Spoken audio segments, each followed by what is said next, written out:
Good morning, Snowboard Nation. Hello, everybody. This is Jay Ferguson from Ontario Snowboard. I am here with Austin White from Canada Snowboard, our partner here at Jr Nationals. We are at Horseshoe Valley Resort on a chilly but amazing day. I think good day for border cross. This is, you can see, just to let you know, we're going to chat for a little bit, but we've got riders now dropping in, and these are qualifying runs, just so you know. This is what we're going to be doing. So, but I'm going to get Austin to explain to us the process of how this works. So thanks for being here, Austin. Yeah, thanks, Jay. Appreciate it. Pleasure to be here and helping announce for Junior Nationals for Snowboardcross. So we got a few age categories in here today and a few different heats, but qualifications are where they're starting. So what it is, it's a best of two run format. So each rider is going to get two chances to put down their fastest time that they can. Their fastest time seeds them into heats, and then from heats is when the results really start to come into play. So each person and each athlete is going to be seeded into their respective category, and that's U13, U15, or FIS. FIS is 15 to 19 years old, and from there they're going to get a chance to race for the medals. That's great. So, and just so that everybody at home knows, the qualifying runs, that we're dropping them in, there's often multiple riders on course. So in qualifying runs, like the last time we covered border cross here, they're just dropping in, so we don't have the time to put up names and stuff like that. So hopefully you'll know your athletes' bib numbers and be able to check out what's going on. But we can't get their information up. But when we get to finals, we'll definitely we'll have that information for you. Yeah, and you can see right now by the looks of it, it looks like it's the forerunners in there right now. So the forerunners, their point is to help make sure the timing system works before we drop the athletes. So two forerunners just went down, and now it looks like we're getting into the females, the FIS female category, starting it off. Okay, so this might be our first qualifier, you're saying, yeah. Yeah, so this is Adeline Smurl from BC. Yes. So a lot of her teammates are actually right now over in Junior Worlds in Europe right now. So she's actually here riding with Team Nova Scotia, representing BC. So it's a bit of a cross-Canada representation right now. That's great. That's great. I absolutely recognize her name from, she's a strong competitor. She's here often, and she's fantastic. Very strong. And I actually used to coach her when she was 11 years old. Back in Big White, and her and two of her teammates, they always wore unicorn helmets, and so every time they would show up, there's three unicorns that would pull out of this arcade, and you can see on the top of her helmet she now has the decal of a unicorn, and so Avalon Unicorn Smurl. Oh, you know, I totally remember those those coverings, those are the helmet coverings with the they're fantastic. Exactly. Unicorns. Yeah, I love that. No, they're amazing. They would pull out of this arcade with the handlebars above their head, and they pulled out. It was great. Yeah, I love it. I love it. All right, so you can see the riders coming down, qualifying runs. I'm assuming that there's something on live heats, of course, right? Yeah, live heats is going. I'm pulling it up right now so we can try to pull some times out as the riders start to drop, and we can start to get some results in.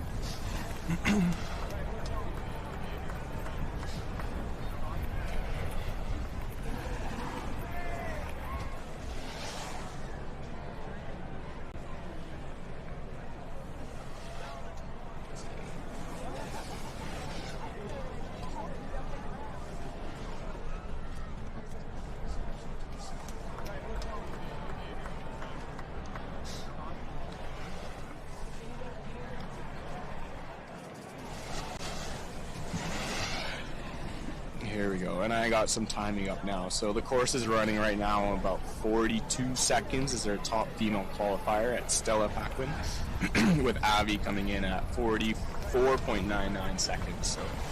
So that's great. So it's on live timing. If you go there, you can see the numbers coming in live. So as each rider finishes, the numbers are uploaded, and then you can see where people are qualifying. Mm-hmm. Yeah. And now on course we should have Alyssa Frost. And I believe, I'm not confident on this, but this might be her first ever FIS race. Oh, is that right? Oh, yeah, wow. I think she was a last minute entrance, and it is her first time coming through. If this is her, I'm not fully confident on that. Yeah, sorry folks, it's hard to know exactly.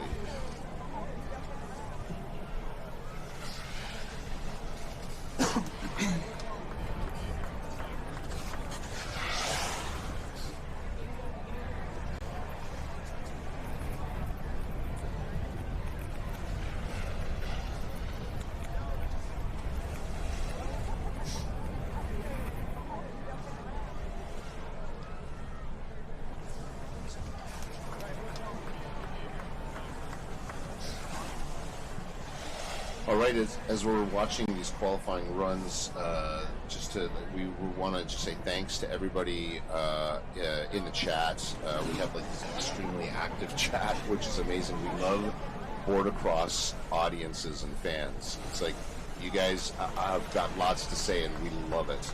So we really appreciate it so much. It looks like now we're moving into the FIS men's category, so all the FIS women have already dropped. There's one DNS, Simone Langlois, who took an unfortunate fall in training this morning and is unable to drop for her first qualification. But on course right now we have Benjamin Luborski to start off the FIS male category.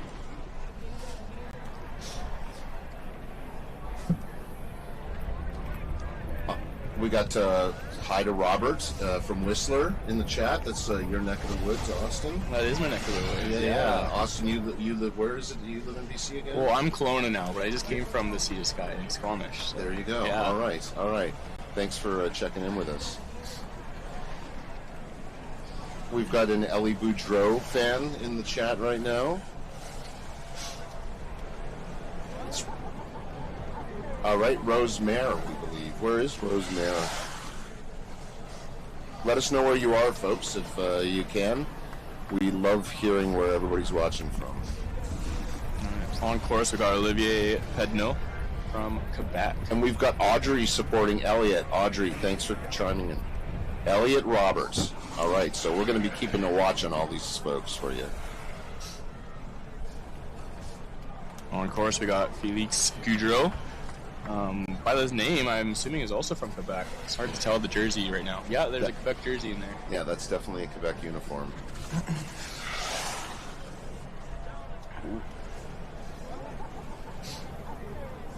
A little revert action happening in the qualification. So it's hard to tell, but those who don't feel the snow this morning, it is a sheet of ice. And that start section, it's tough to walk there without mini spikes on or anything else. So you'll see a lot of those people in the start section right there. That's actually a sheet of ice that they're riding on. So it makes it really hard to do those micro adjustments if you get off balance, if you get cockeyed.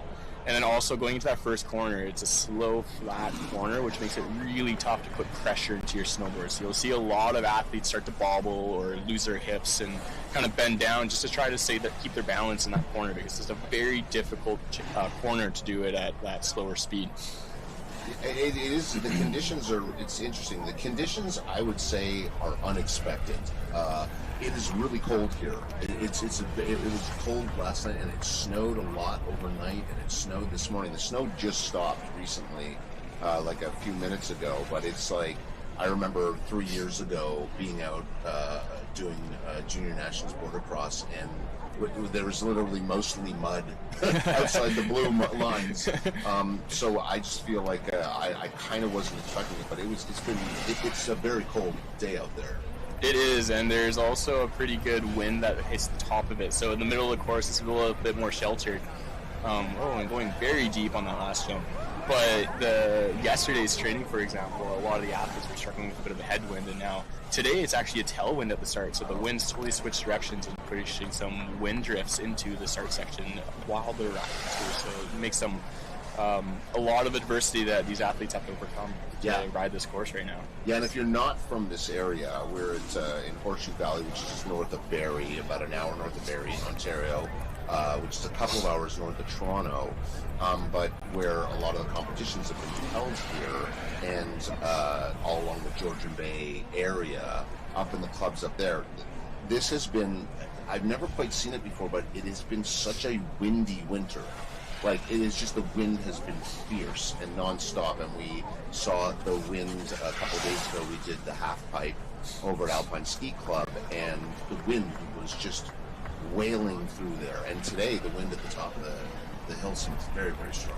Yeah, very similar dynamics. That half pipe too, the one wall, the skier's right wall was turning into a bit of a powder pipe, to be honest. A lot of athletes were taking off and landing in pretty soft snow. Right. And then, I mean, yesterday or 2 nights ago, it snowed, 6 inches to almost a foot out here. Yeah, it's unbelievable. We're having like this crazy, like almost what a West Coast type winter. We're getting like POW, like constant POW here. Well, those of us who were out on the West Coast this year can sympathize, because we were all looking at the weather reports and all the snows from our friends out here in Ontario who are riding powder every day, and we're pretty barren and thin out there this year. It's gotten a little bit better now, but yeah, it's pretty thin. Yeah, it's like almost a crisis situation in some of the places out west, unfortunately. But anyway, so just folks, just so you know, we're in qualifying runs. We have all our athletes. They get 2 runs. Best of sends them into finals. What's the finals format, Austin? What are the numbers? So it depends on the category, and I couldn't tell you off the top of my head what the full final numbers are getting selected into heats, but once they are taken into heats, what happens with the FIS category is your top 2 from each heat are going to count. So 4 drop at a time, and then top 2 who are come down first get moved on to the next bracket. So if it starts with 16 riders, then it will drop down to 8, and then those are already the semifinals, and then you'll get seeded into small finals and big finals, which are obviously your medal positions. And then in the age categories, the U15 and U13, it's a little bit different. So we're doing a last chance qualifier format, and what that means is you're only going to drop your 1 bottom athlete in the first round of heats instead of your 2 athletes. Oh, is that right? Okay. Yeah. I don't think I've seen that before. Yeah, and so I'm unsure of the numbers, but for example, if you have if 20 athletes are taken, you're going to actually run 5 heats instead of 4 heats. And then if you drop 1 athlete from each heat, you kind of seed then into your top 16 riders, then to go into the normal format. Oh, I see. Okay, that's great. Yeah. So it's like, I think there's kind of different configurations for every time depending on the number of athletes competing. Yeah, and in this format, it helps the younger riders get some more chances to race heats and get in there one more time, and especially at that younger stage where heats are so important for one's progression and to get learning. It's really useful for them to get a chance to participate in another boat. Yeah, I mean, that's a really, really important thing actually to remember, and that we're always very aware of, right? Like from the Ontario Snowboard and the Canada Snowboard perspective, is that like as much as this is about the competition, this is about experience too. I mean, it's both, but the fact is that the more runs every rider can get, the better.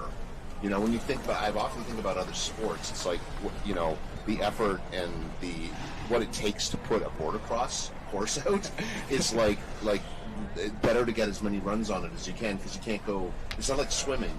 Right, you can go swim any day, almost wherever, and train. It's like you get like a certain number of runs a season, and that's it. Totally, and we have the crew from Arena out here to build this course for Jr Nationals this year, and I can tell you they've been here for days and days getting this all together.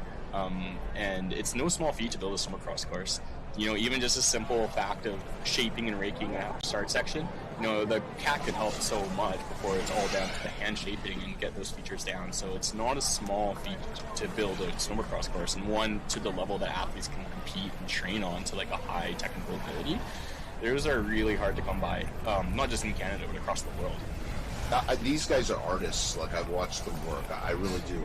There are artists that they are building these courses. They adjust them. They do micro adjustments. You know, it's like making sure that it's really great for these athletes. And so, I mean, we're really grateful to them. And I mean, everybody who helps support this, because, like, I mean, as you can see if you're watching, it's like this is a big course. Like, Horseshoe Valley Resort has to give up an entire run for the public can't use for weeks, most of the season, I would say, so that we can come in here and build this, and it gives support to our athletes, you know, all across Canada to come here and train on it.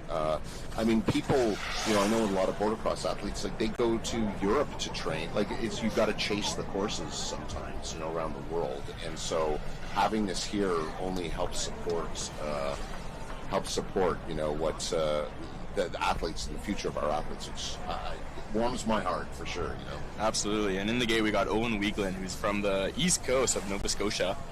I saw him up in the west coast north earlier this season training in the Yukon, and that's where we were able to put together a snowboardcross course. So Owen came and joined the camp up there with everyone, got some time on a snowboardcross course back in November. And so, you know, it's that's kind of the efforts that we're getting to try to put some more courses in Canada. Is like we're putting on early season camps to try to expand the opportunities so we don't always have to go to Europe. But it's not easy, especially with our, you know, the winter season's only so long. Yeah, that's amazing. So you've got like people coming from Nova Scotia going to the Yukon to train.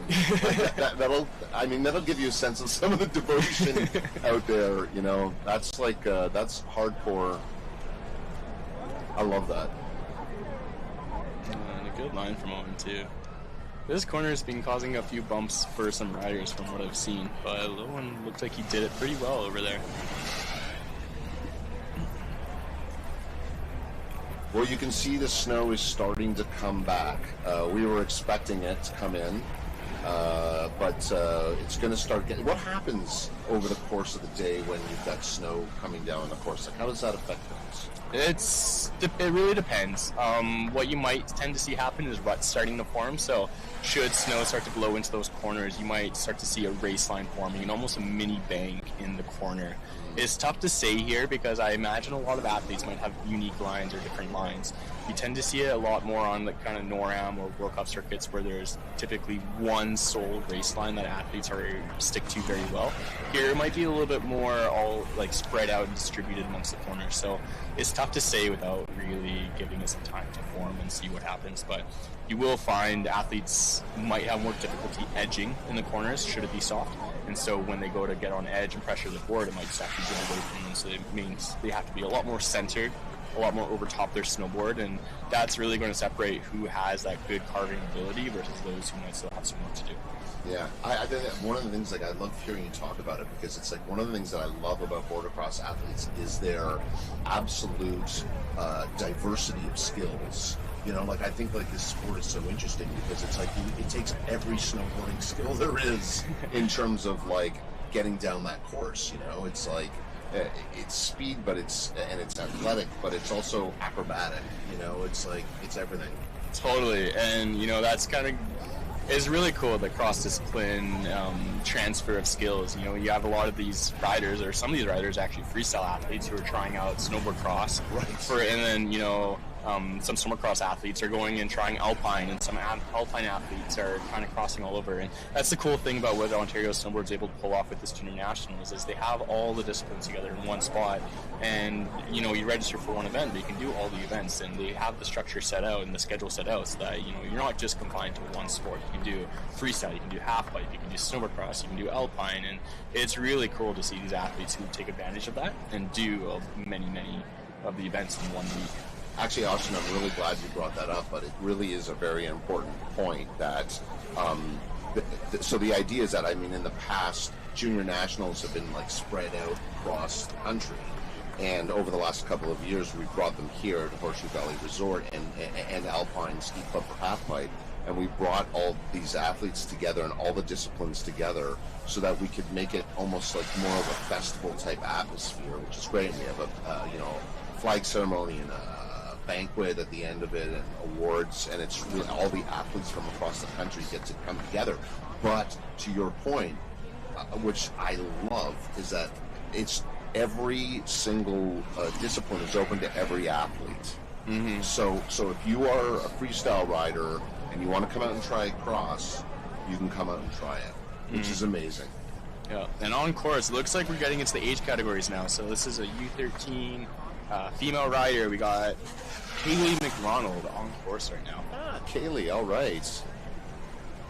I always see with the younger riders when they're getting to those steps at the beginning, it's very common for them to have to, you know what I mean? They still have the weight or the speed, and they have to work their way up. It's great. Well, especially when you still have a lot of growth to develop still as a rider. Those features are very, very big, and you see it with half pipes. You know, you put a young kid into a 12-foot half pipe compared to a full-foot 22-foot half pipe. Like, you know, a 6-foot tall person in a 22-foot half pipe, that's still 3 times their size. But you put someone who's, you know, 4 feet tall into a 12-foot half pipe, well, that's still 3 times their size. So it's really cool. These athletes have to work really, really hard to get over it. I was talking to one of the volunteers on course. Huge shout out to all the volunteers who are helping with us today. But he was saying that when they saw Kaylee in the lead of her practice heats, she would dance, and that was her thing to celebrate being in the lead, even though she was mid-course. She'd be dancing on the course and everything else. That was a really strong run she just had. Like, I think it's like amazing. Her line is amazing. Yeah, Kaylee did really well. She came in at 1:10 for her time. I think she had a slight hiccup in one of the corners, potentially corner 4 or 5. So we'll see if she can improve her time even more. for her second run. And on course now, we got Ivy Fuhrer coming over the last two jumps now, and oh no, just getting a little off balance, letting her toes carry her over. So Ivy will be looking to improve on her second run. There might be a quick course hold potentially. We will see how the timing works.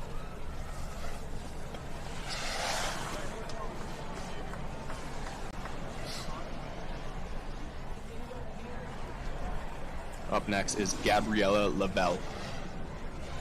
I apologize also if I mispronounce any of these names.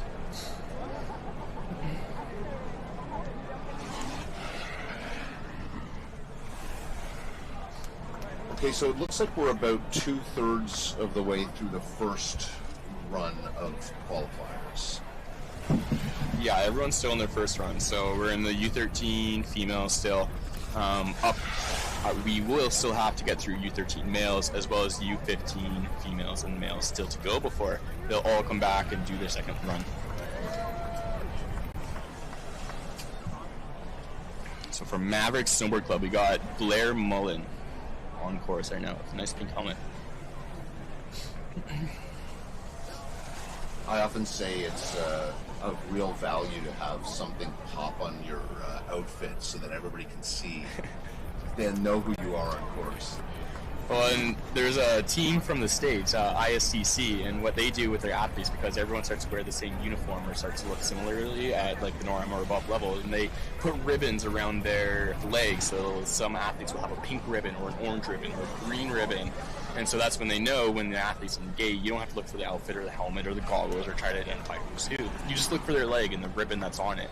And it helps coaches pick apart because, you know, when you're watching hundreds of riders come down every single day, it does start to blend into each other. So having something that helps pop out or differentiate your athlete from other athletes really does help.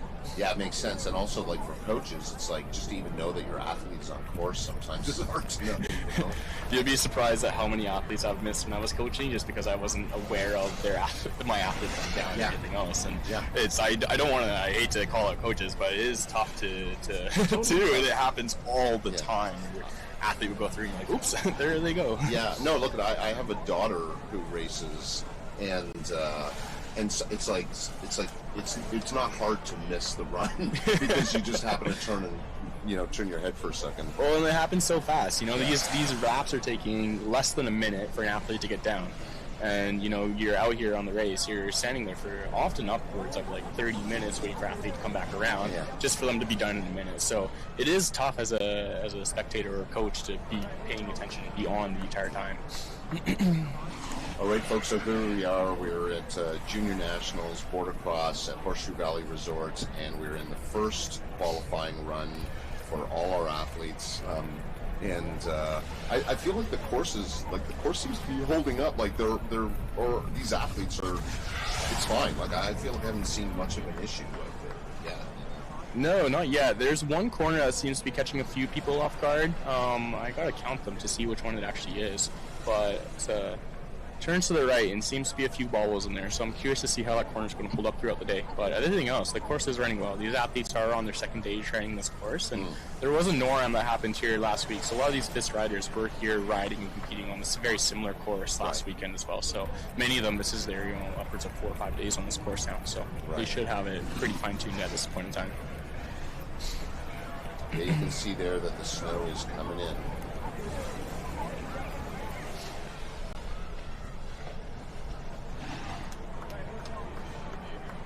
Thanks for everybody for tuning in from across the country. We really appreciate everybody checking in because this is a fun sport. I love this sport so much. It is quite the epitome of snowboarding, right? Like going down fast runs with your friends is very similar feeling. Nice. We've got apparently in the chat we got a lot of people from Beaver Valley watching. So thanks to the Beaver Valley club. I've personally had a lot of experience over at Beaver Valley because my daughter used to do cross and she trained over there years ago. And Beaver Valley are the greatest folks in the world. Honestly, I love being over there. I miss you guys a lot. They always have such great cross athletes. They sure do. Shout out to Megan, Will, and Brenna, who are here as coaches from Beaver Valley too. Is Brenna here today? Brenna, I believe I saw her this morning up at the start. A little bit of heel chatter on that corner there. I'll do my best to try to shout out those Beaver Valley athletes when they're starting to drop in.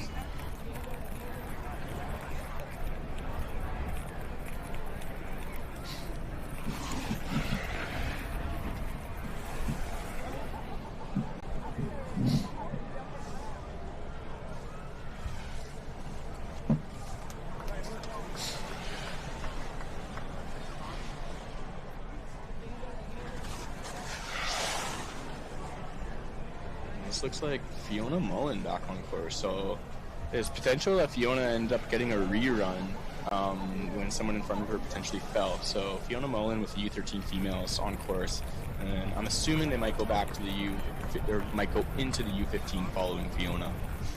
Oh, maybe not. So still is the U13 females here. We've got some people watching from Little Britain, and we got people viewing from all across Quebec. Thank you very much. We always love the Quebec athletes here. They always look very good. They have the best uniforms. Everybody loves the Quebec uniforms. I think they're one of the first provinces to bring in the pants into their uniform as well. Most teams started with just jackets, and Quebec was one of the first to bring in the pants as well. So they have the full matching kit, which then I think BC started to follow. So BC, you'll see the black and green, very similar to the Quebec's black and blue. Yeah. It is. There's something you want to look good out there too. Boy, we can start to see outside our tents here. We can feel the wind is starting to come in, and you can see it in some of these shots as the wind is blowing snow out there. It's a good day to be at home watching it online. And coming across the last straight here, we got Hope Smith from Beaver Valley with Sophie Woodward, also from Beaver Valley, right behind her. So let's watch to see Hope come through. We can get her time up here shortly, but on screen we have Sophie Woodward.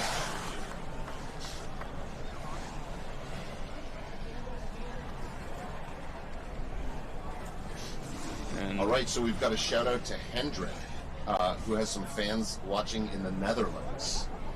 Fantastic. And from Little Britain. Okay, all right. So we love it. I mean, I want to confirm that, but we got folks watching in the Netherlands. It's nice. Afternoon there. It's not too late. It's great.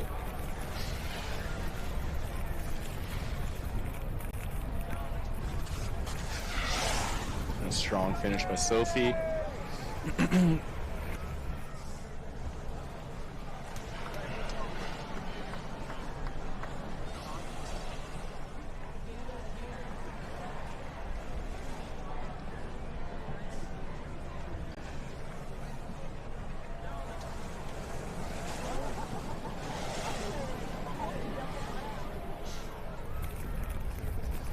Seems like the faster times in this category is kind of going to the high 40s. So we got 47.19 in second, 48.65, and that's both of them Quebec athletes from Survol, Leonie Laflamme and Lissa Pequin.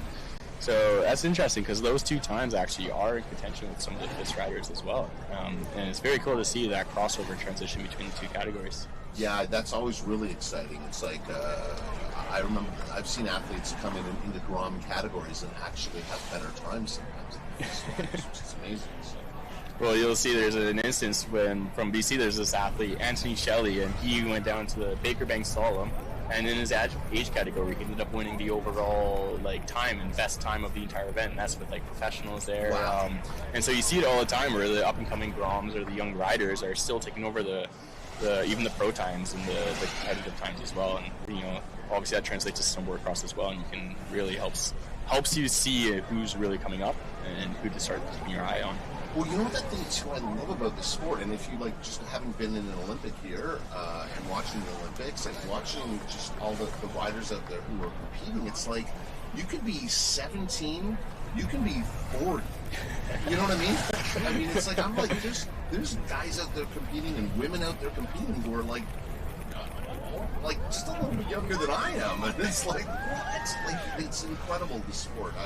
I feel like there is a real longevity to it, you know? Totally, yeah. And like there is some, I can't remember his name now, who competed in the States, who went to the Olympics, but Baumgartner. Baumgartner, thank you. Yeah, I was running a little brain fart on that, but yeah, Baumgartner. I don't know. He says he's going to keep going as long as he can, as long as his body will allow it for it. Yeah.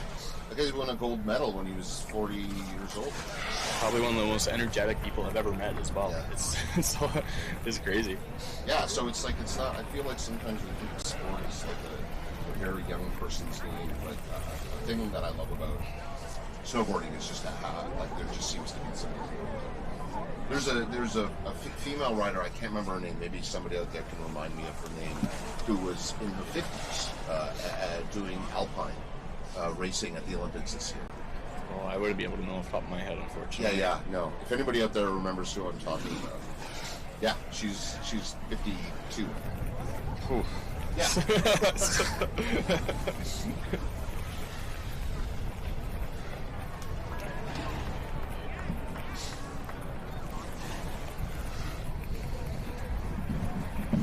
All right, we got some supporters for Sophie Barker out of Nova Scotia.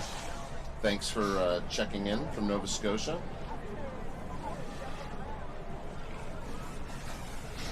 Big support for Lewis from Audrey. Thanks for chiming in, Audrey.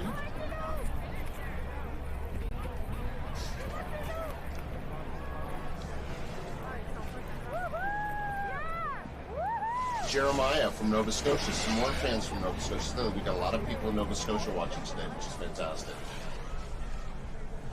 I used to spend a lot of time in Nova Scotia. Absolutely one of my favorite places in the world.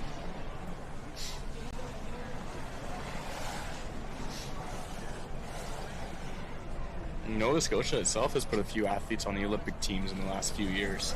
Yeah. We got Liam Moffat. We got, oh my gosh, I'm going to embarrass myself trying to name people from Nova Scotia right now. But no, but Nova Scotia is amazing. Like I kind of feel like it's like against type a little bit. Like I think that when I didn't know much about snowboarding, I just didn't realize that there was a big snowboarding community. I think it's just like for people outside of the sport, you don't necessarily think of Nova Scotia as a snowboarding place, but it's amazing. They turn out incredible athletes.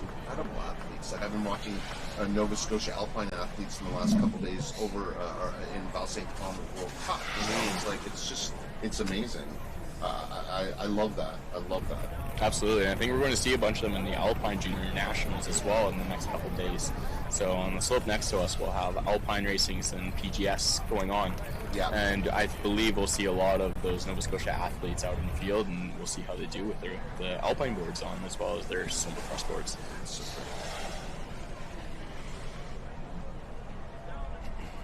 As we were talking earlier about cross-discipline opportunities, a lot of those athletes who are competing in Alpine are also competing here today in the Snowboardcross. So I was talking to the coach earlier yesterday, and she was saying that as much time and opportunities as they can get their athletes on their Alpine boards after the Snowboardcross courses or the Snowboardcross competition is done, they will need it because they're going to go right away into Alpine. And it's not an overly crazy different style of riding, but you do need to refamiliarize yourself with the snowboard and how to turn it and how to pressure it. It's very different equipment, right? It's like hard boots, locked in, sort of more parallel stance. It's very different, right? Yeah, you'll find a very stiff board, a narrower board, and your stance is drastically more open. So it's almost more similar to water skiing, if you will, like slalom skiing. Right. Yeah, exactly. Like the way the back in the cross and other events, the back foot is like more pointing like left and right, whereas in the Alpine it's like they're both forward, It's like just speed, meant for speed. Yeah, totally. Yeah. No, that front foot, a lot of athletes are kind of up in that mid to high 20s for angle, and the rear foot at 0 or even +3. So some athletes do ride posi with Snowboardcross. It does take some time to get into it, though, so you'll see a lot of athletes who come from freestyle and then, train and race Snowboardcross. They'll start a lot more of that neutral stance with both feet, and slowly as one starts to get into Snowboardcross, their stance slowly starts to open up, and it just helps them get on their toe edge and heel edge and just carve that a little bit harder without digging in their heels and have a little bit better stance going into those corners. Austin, I'm so glad you're here because what you just described in such great technical detail. I said, lefty righty. It's like, that's why I'm glad you're here. It's like, I really don't know what I'm talking about. Just so we know, we've got about, probably I'm hearing that we have roughly about 10 minutes left in this first qualifying run. And then we'll see where everybody stands, and then heading into the second.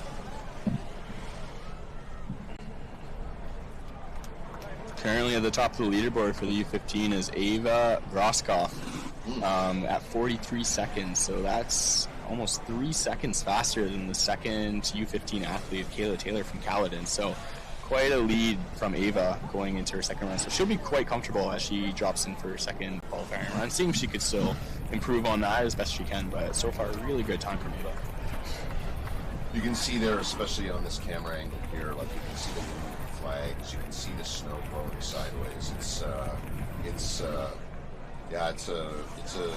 blustery one out there today. It's hard to stay on your feet with that icy start section and the wind blowing. I almost like to fail myself a few times while walking around up there. Right. Well, yeah. So you were up setting the course this morning, right? So you were actually out there. Tell us a little bit about that. Like, how did it feel when you were out there on the course? Oh, it's always interesting when you show up and there's a lot of work that gets done on the course before it's the final product shown. So this morning, we had a lot of help from the coaches to kind of get the course together and in shape. And Arena too, being such a huge supporter and help in getting this cross course built up, and even the park crew here at Beaver Valley, the die lines that you see, that's not just one lap with 6 people, that's one person putting the die lines and lap after lap after lap building on each other.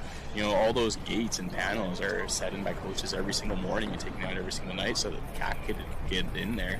And then that start section, every night with all this wind, a lot of snow builds up between those features. So it's all about to get removed before the athletes can get out. So, even the finish line, the timing wires, the setup for all the cameras even, it's no small feat. And it really does take a team to get this together, and a lot of work goes in every morning. Yeah, it's such a good point, Austin. It really is a community. Like, if you want to be in snowboarding, you're in a community, and it's really great because, like, I think that maybe I didn't quite realize until I became a part of the community of, like, how much the coaches do. Like, the coaches don't just show up and coach. They go out and they help. They set up stuff. At the end of the event, coaches help take the bee netting down and bring it down to chart. Like, you know what I mean? It's like it goes way beyond just a coach telling an athlete what to do. It's like helping make the whole thing happen, which is amazing. Absolutely, yeah. I can't underestimate. And it's not just coaches; it's everybody.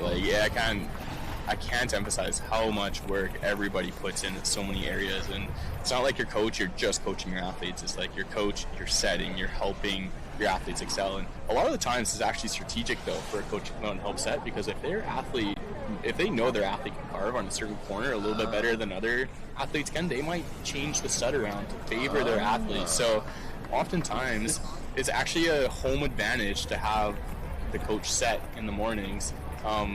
This is quite an open set for Junior Nationals, so there's a lot more room and flexibility to have your choice of race line. So right. It gives you a lot of forgiveness in the field of play. But what you might end up seeing in like either World Cups or NorAms is you can strategically push the race line to certain manners in order to favor your own athletes and get that home field advantage. Wow, that's really interesting. Strategy from top to bottom.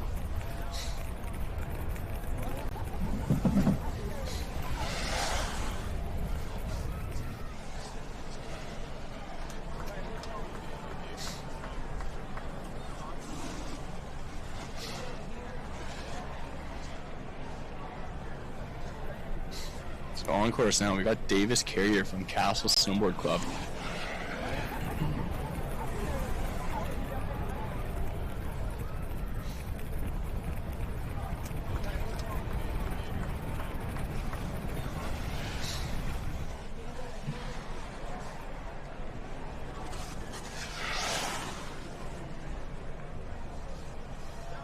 Looks like this might be Kai Chandler on course now. So Kai's one of those athletes who's doing everything, and he started out this week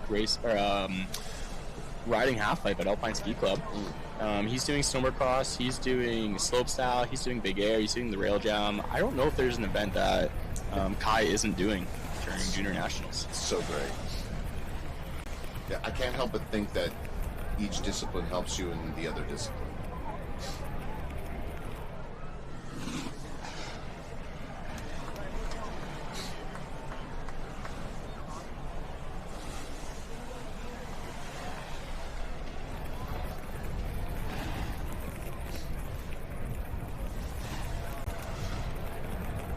The weather does seem to be moving in a little bit. You saw earlier today a lot of those athletes going deep on that last jump, and now it looks like they're just coming over that knuckle. So definitely must be slowing down a little bit, getting soft out there, and potentially bringing some speed down overall.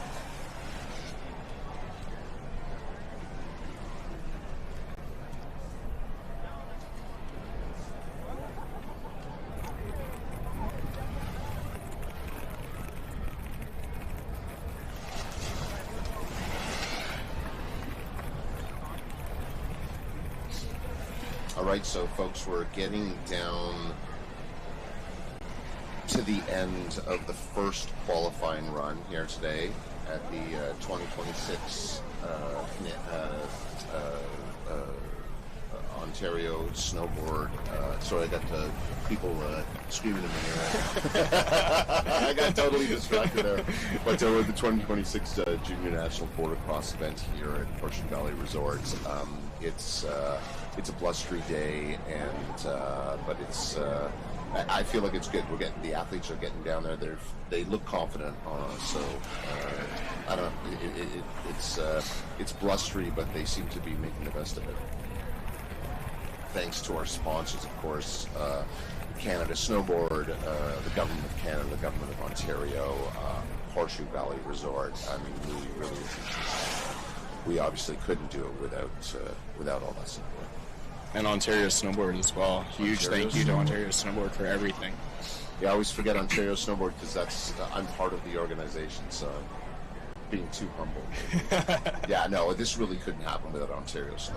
I mean, it's an incredible organization, and it really works really hard not only to just bring all these events together in one place, but also to bring them live to everybody.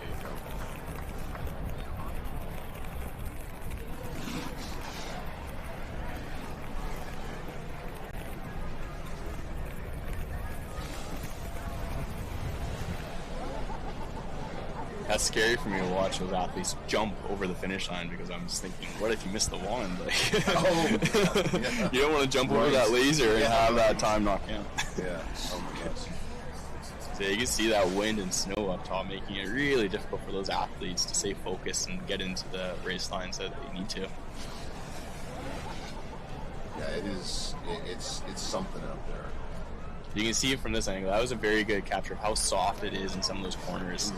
And so that was quite a high line, so maybe it's a little bit more pronounced than typical, but this is quite a soft course by the looks of it in those corners. So it's quite the diversity. You get the icy frozen start section, and those athletes riding, almost skating, into this really soft, almost powder cross course down below. So you really have to manage a lot of different variables on this one run.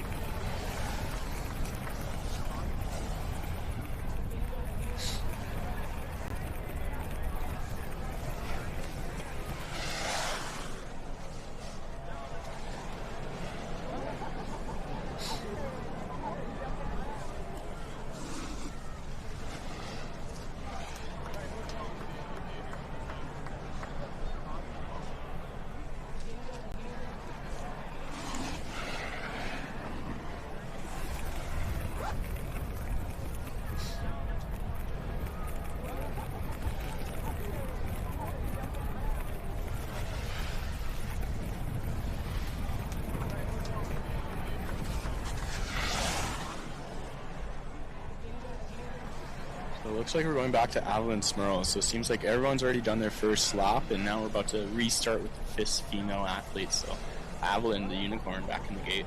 That's right, yeah, so that gets us halfway through. Look at the wind blowing up there.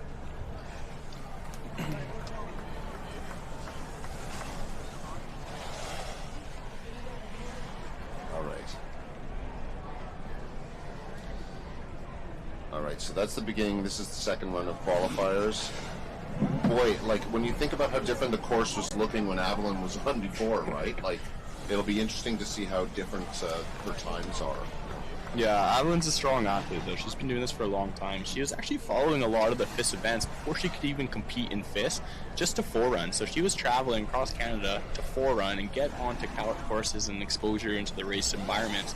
And I believe this is her first or second year racing FIS as well. So she's already come in at the start of the field with a crazy amount of experience. Avalon's currently sitting in third with 44.99 seconds, so a third seed currently at the moment.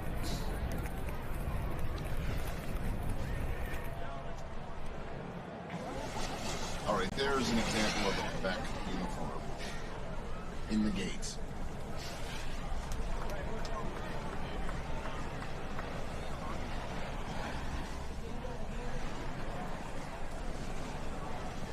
It looks like this might be Stella Paquin, bib 6.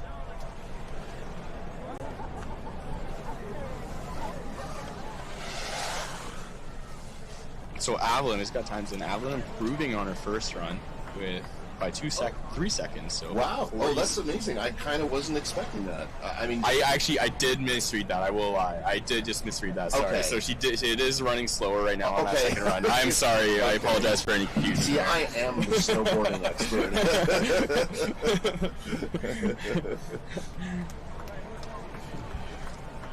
I'll learn to read sooner or later. Yeah, you know what. No, I'm just taking your cues. What you tell me, then I just say it. Well, I was also surprised for a second. I was like, that can't be true. And then, yeah, upon for a second glance, for sure. This is a little slower for the second run.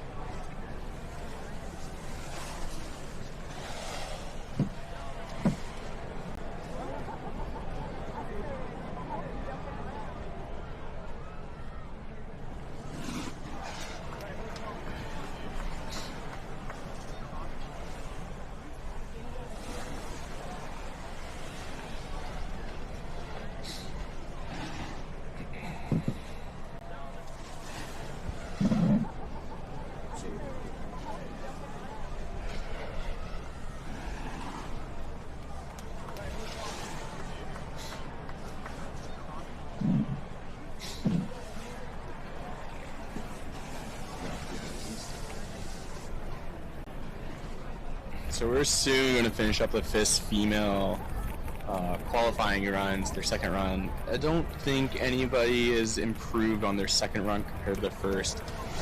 Habeen Kim has come close and almost tying her first run, really, but currently there's no improvements on the second run just as yet, so it kind of shows that the weather's moving in. The snow's coming in, it's making it windier and harder for those athletes to get speed and maintain their speed throughout the course.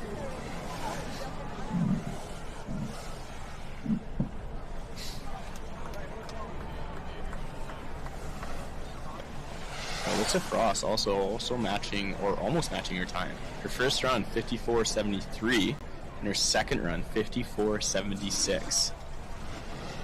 Talk about consistency.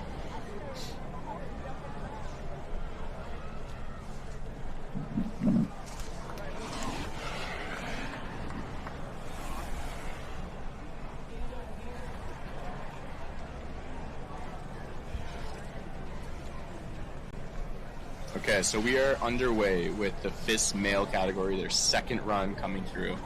Oh, I missed that. I don't know, see what happened, but it did just get up, potentially slid out or fell on a roller there. I was too busy looking at the timesheets rather than the screens to see what was going on.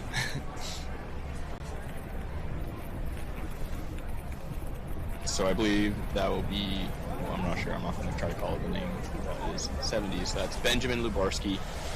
Finishing his second run, not going to improve on his first run, but hopefully he can still squeak into those heats and get through to the finals. That's great. Are you noticing in the timing that they're generally running a little bit slower on the second run? Yeah, so far there's been no improvements yet from the first run. There's been a few who have been able to match or be close to matching their first run. but so far no improvements yet. So I was saying, it just goes to show how much this weather is coming in and really affecting the speed of the athletes.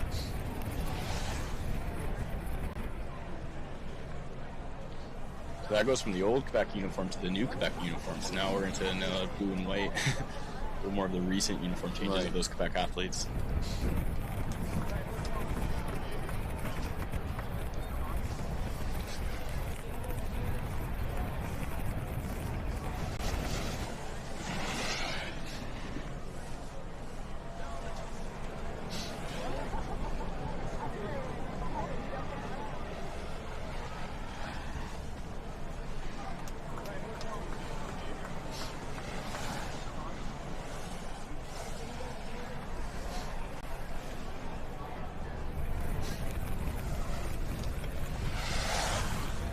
Austin, what is the when they drop them in terms of the order for a qualifying run? I'm assuming, like, how is that determined? Or, like, is it by age? Is it by category? Do you know? So for, like, are you talking like the categories of like FIS to age? So yeah, it really it varies, and it's not often you actually see many age categories dropping alongside FIS athletes. Typically, it depends on the conditions. It depends on kind of the goals of the event. So I don't know if there's really like a set predefined order of how it needs to drop. It really just depends on what makes sense for the conditions, what makes sense for the venues.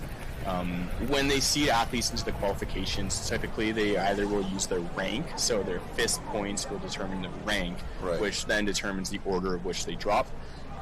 And a lot of times you might see, your top 8 or top 16 athletes being randomized just to help break up the who's always dropping first. Yeah. There can be advantages to the order of which you drop within qualification, and I think today is actually almost an example of it. If you are first to drop after a quick maintenance break or anything else, you might have some snow build up and therefore have a slower run as a result. Whereas if you're 10th to drop, well, that race line's almost paved for you. You can see the tracks, and not that you should be following others' tracks, but you might have a little bit more of a highway to do your run on. So the order of which you drop can sometimes affect your timing, or it might not be the whole reason why timing and the order matters, but going very deep there and just not being able to squat it out. I hope he's okay. He was frustrated. He was like, oh, whoops. You went very high on that jump, so I'm not sure if he tried to pop high or if that was just a mistiming of his absorption. But yeah, I think he didn't look too happy with himself. No, hopefully that wasn't a very good hot lap for him.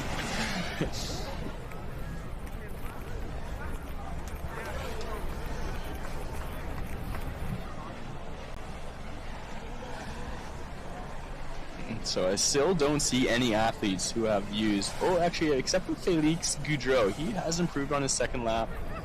Everyone else does show that the second lap is a little bit slower than that first time. So it is being a little bit more consistent theme now.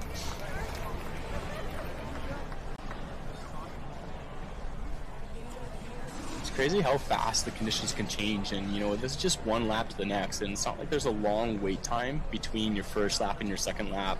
And the fact that there's almost an average of 1 to 2 seconds slower is just in this, I don't know what it was, being 20, 30 minutes. Right. It's quite drastic.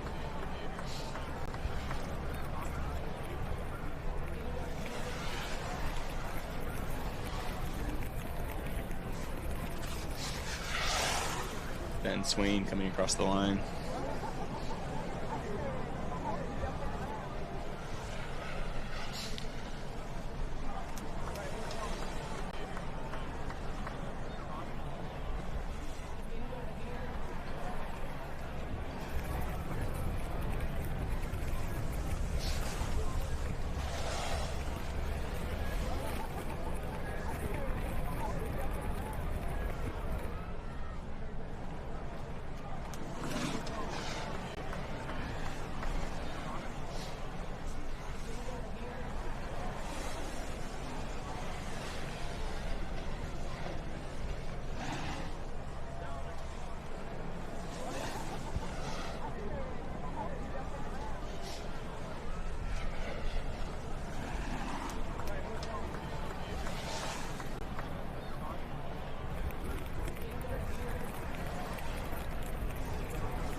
So Anthony Bebin coming through the finish line right now.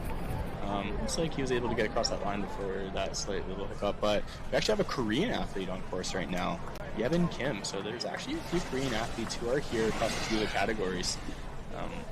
It seems like over the last few weeks we have had a lot of Korean athletes actually this year at all of our events. Yeah, which is amazing. So there's a coach for Korea here today, Jin Woo, and Jin actually used to be a competitor for Korea, but he raced with the BC team for a little while. He had an injury that sidelined him, and now he's into the coaching world and potentially looking to get involved with parasport now as an athlete still. So that's his long-term aim. I was chatting with him on the chairlift coming up this morning, and he's got a few athletes here, though, and they've been here for a while, touring around the Ontario and Quebec series with some of their athletes, and I think this might be one of their last few races before they head back home. It's so great. We love having them here. Like it's just amazing to have them here racing here in Ontario. We love when people come from far away. Absolutely. We do. You know, it's really exciting because like it really, it just opens it up. Absolutely. And earlier, a rider ago, we had Owen Wieland come across the line fist pumping, so he must have been pretty happy with that run. Just now, Bryce Olson coming through, also a BC athlete. Not improving on his first run, but hopefully his first run is enough to get him into the heats and seas he needs. Another Korean athlete, Dongjin Park.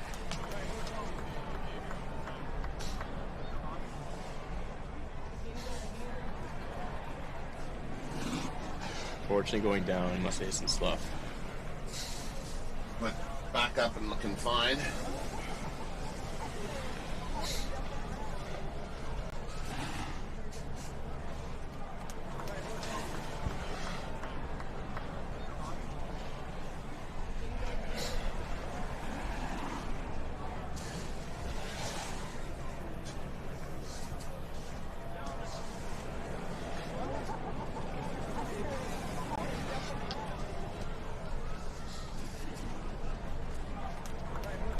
So coming in fast behind Dongjin is Anderson Perry. Thankfully no course hold had to happen for him, but able to finish off the FIS men's category. Now we're about to go into the juniors again for their second qualifying run. These kids are so amazing to me. Like, look at that bib. That bib goes down to the knees. It's so awesome. If you want to talk about aero, that might not be it. Yeah, exactly. It's like, I mean, like, I wouldn't go down this course. Whatever. Like, I wouldn't go near it. And this kid. I think when I was 10 or 12 years old, I was still learning how to use my toe wedge, let alone pulling out of the start gate at Junior National Championships. Yeah, look at this. And there's a couple of I mean, that's like, that's amazing. It's so great to see them all out here and getting part of it and participating. Fearless. Look at that. Got the just doing all the things the coaches tell them to do. It's like, this is so great. And it is crazy because it goes by pretty fast that these athletes that you see right now are our future Olympians. They're the ones who are going to be representing us in 10, 15, 20 years. And we're watching them now from the grassroots stages. And it's really cool to see. It really is. It's so exciting. I've had the privilege of now being involved to an extent where I've seen a lot of those athletes who are really young now get the chance to qualify for those Olympic spots, and it's so inspiring to see because it becomes relatable, and you see their growth and development over the years. Well, yeah, I mean, you're with Canada Snowboard, so you are getting to see those athletes, which is like so amazing. What a run. Finishing strong, good for you. That was the run of the day, I'd say.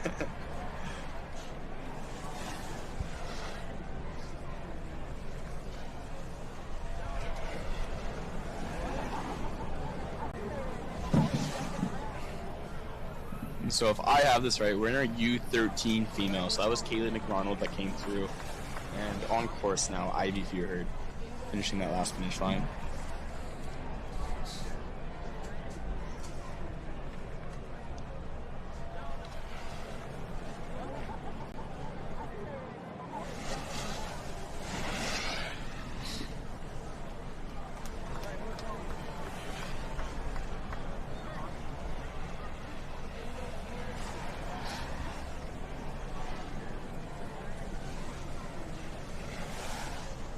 Gabriella Laval from Caledon Ski Club, Ski or Snowboard Club, Caledon Ski and Snowboard Club.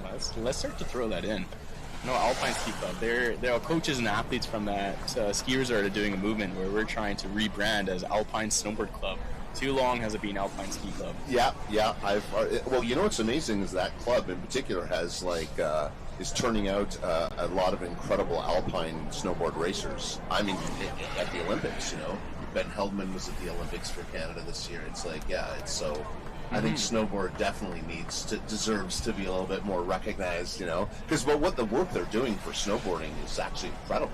Absolutely, they're such a good, beautiful partner, and so supportive of the snowboarding community. And you know, you look at the current Alpine World Cup that's happening right now. Today, actually, it's second day of racing at Val St. Côme, I believe. And I might be off on this, but somebody told me there's something like 9 out of the 10 athletes over there. I can confirm that. It's 9 from Alpine Ski Club. Half the Canadian racers, I think, at the World Cup are from Alpine, from the same team. Yeah, that's at phenomenal. Alpine Ski Club. It's unbelievable. It's hard to argue. Ski and Snowboard Club. Alpine Ski and Snowboard Club. I like it. I'm going to start a petition. I'm going to get everyone here to sign that. And if anyone else has a ski in the resort name, we're going to add it to the petition. We're just going to do a global rebranding. Right, exactly. In one fall swoop. Yeah, no, it's amazing. Like, it is amazing. Alpine has been so supportive of the sport.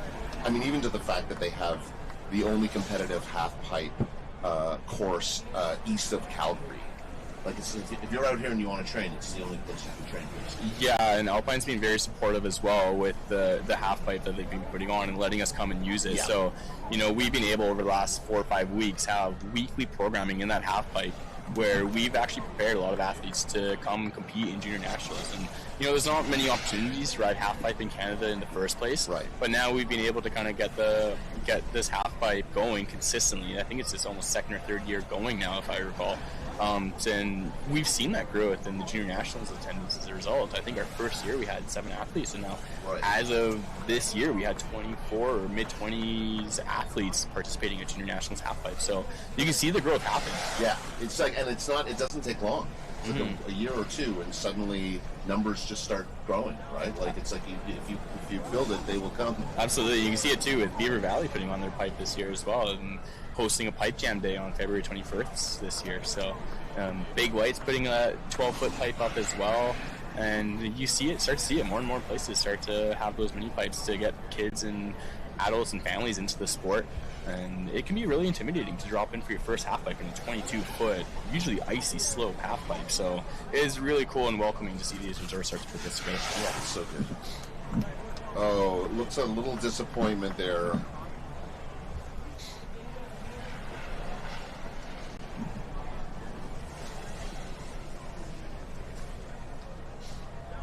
Getting pretty hard to read the bib numbers now with this this weather that's coming in. But I mean, you can see the snow just keeps coming in. Like, it's just coming in harder and harder. You can see the ruts in the course too. Like, you can actually see.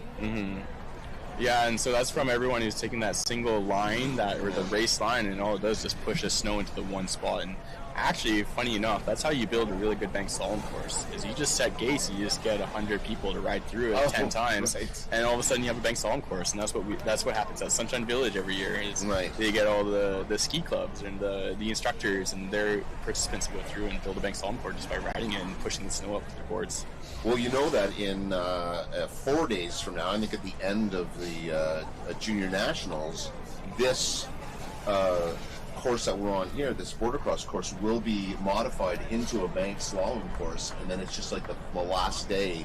All the athletes for fun come and just there's no awards, there's no competition. It's just like, I mean, there are times, but it's just for fun. It's like all the athletes come out and have a great time. It's a really fun day. It's not even just athletes, we'll get coaches involved. True. And I brought out my race board just to try to compete in this bank slalom myself and try to stay in the leagues with some of these kids that are out here. I think I'm going to get my time's handed to me, though. Oh, well, I actually remember last year Mark Fawcett was here. Yeah. And he's the National Canadian para coach, and he was here with some of his athletes, and he he's a legend when it comes to like the original bank slalom. Like he's like back from the beginning of bank slalom days. He was telling us these amazing stories about it, and he went down there. It was really fun because it was like, oh, Mark's gonna do a run. He did a couple runs, and I'm telling you, man, he just killed it.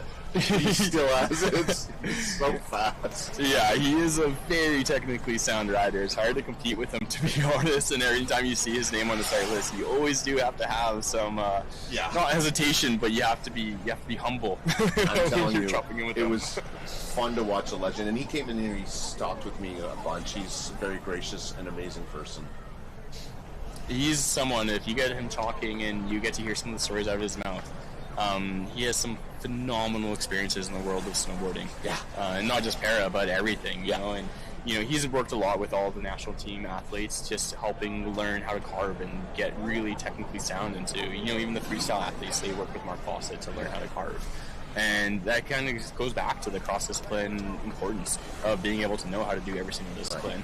You know, it's not just at this level where athletes are doing, you know, both snowboardcross, alpine, freestyle. It's at the national level too, where we have Mark, right, training for a couple days with like national freestyle athletes, teaching them and instructing them how to do perfect the carve, which I don't know if you can ever really do, but getting them better and at least to that point where we can improve on all areas.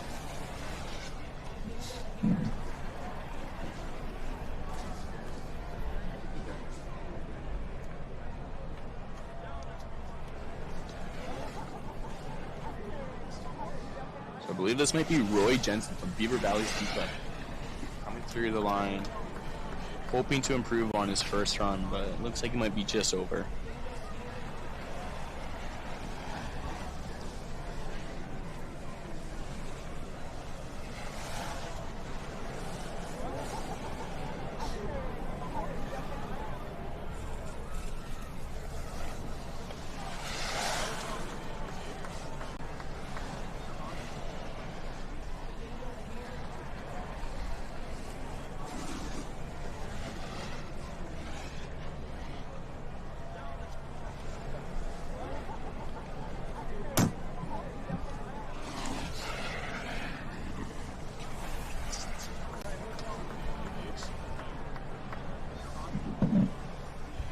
I think we're currently in the U13 men, and what we have next is the U15 female and U15 male. So we got two categories left. I'm unsure off the top of my head how many athletes that will bring us into.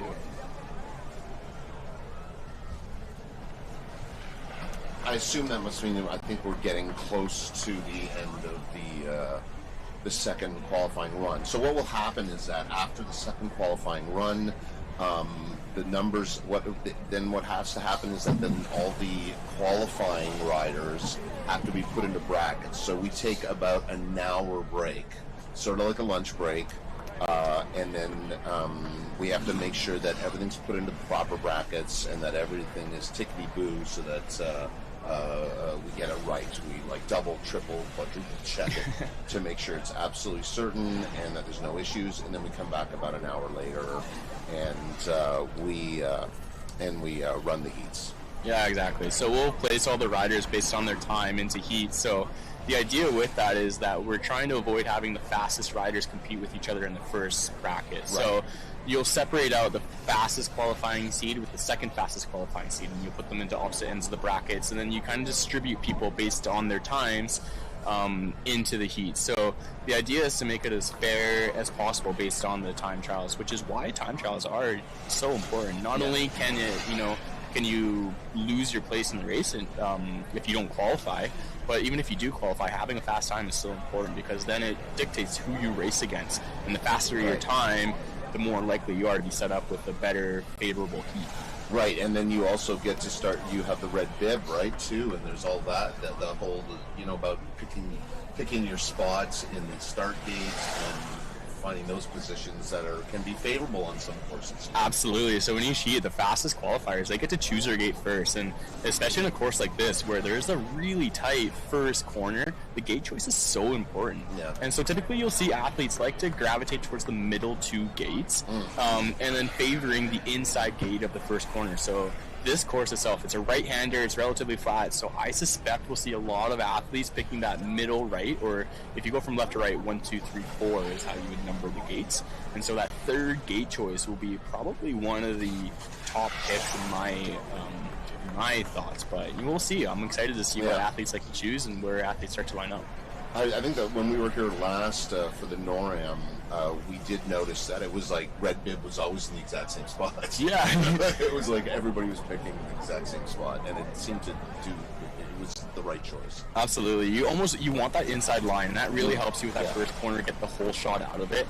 If you're coming from the outside, you have further to travel to get into it, and so typically those who might be in gate 1 in this race are going to have more distance to cover in order to get into that first corner, and that's why that gate choice is important. It gets you set up for the heat, gets you set up for the race, and helps you set you up for the entire time. What also matters too, I guess, is whether you're going into it goofy or regular. If you're a regular-footed athlete, that first corner, that means left foot forward is regular foot. Right. That first corner is going to be a little bit easier compared to those goofy foot athletes who are going to be on their heels. So with a kind of a slower, flat corner, and you can't pressure your snowboard as much, you're almost going to be sometimes hopping around if you get off balance or anything. It's easier to recover. Whereas if you're on your heels, it's harder to kind of jump back into place and rebalance yourself. Picture jumping off your toes versus jumping off your heels, and it's very similar to when you're on your toes or your heel edge. Right.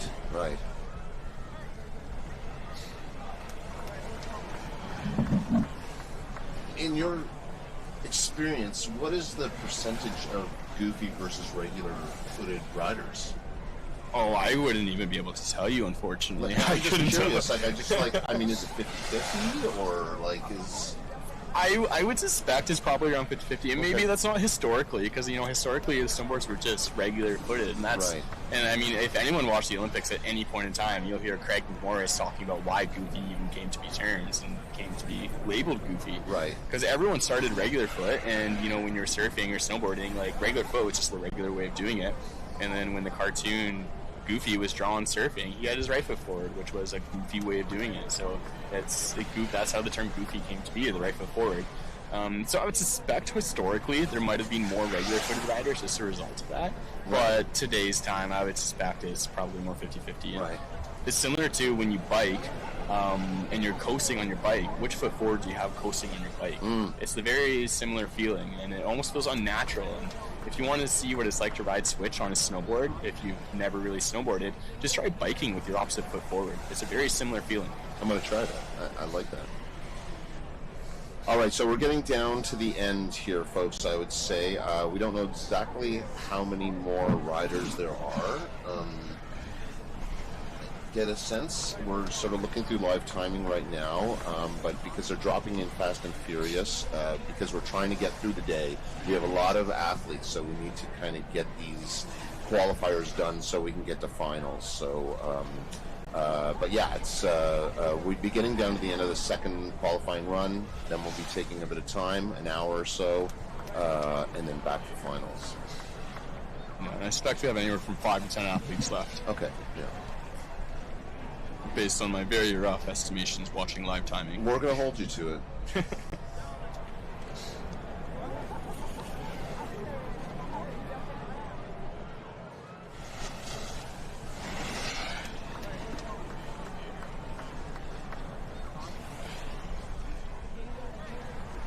a little squirrely at the bottom, but it looks like that weather is clearing up a little bit more at the bottom. It's a little bit easier to tell the definition of the snow right now, so still coming down, still windy and still blowing hard, but looks like a little bit less flat light than it was this morning. Yeah, I think even just in the last 5 or 10 minutes, it feels like it's eased off a little bit.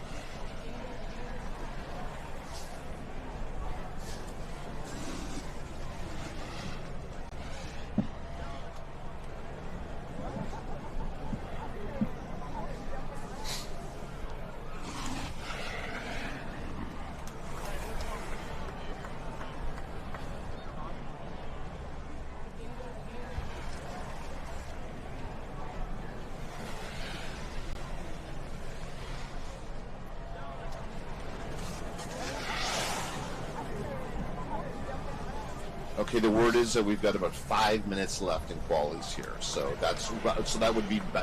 I think you're right. It's like probably down to about 6 athletes. Yeah, it looks like they're kind of dropping in about 30 to 45 second intervals here. Yeah. So you'll see actually 2 athletes on the course at one time. I couldn't imagine. It must be very confusing for the timers to have to manage all that. But Yeah, that's a mystery to me. I don't even try. I don't even go there. I have yet to spend a race in the timing shack to see the world of timing, but you know, I am friends with a few individuals who like to do timing, and it's always I'm always very cautious to come interrupt them on any topic when they're in the middle of timing. You do not want to be. I've been in the timing hut, and I was, I think, maybe a little bit noisy once, and I was kicked out of the timing hut. I wouldn't doubt it.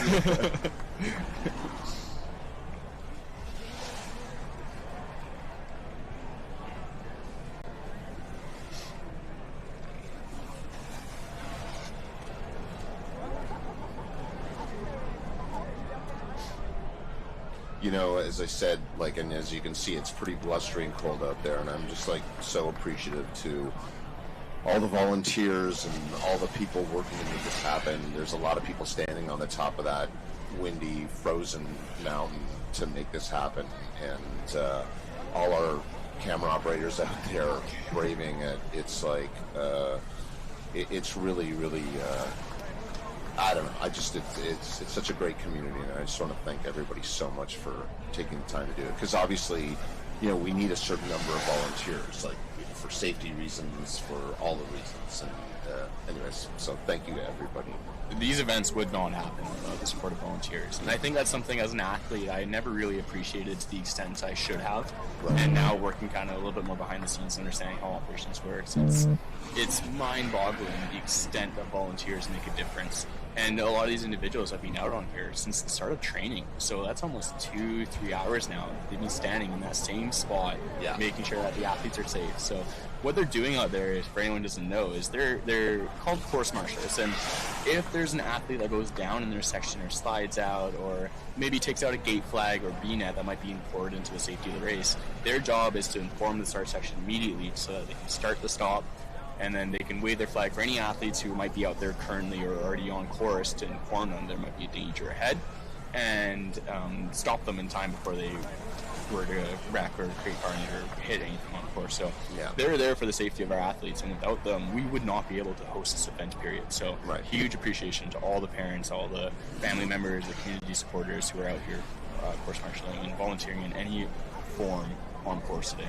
Yeah, safety is always the priority, and we have very, very strict rules about what we can and can't do and procedures to make sure that the athletes are safe.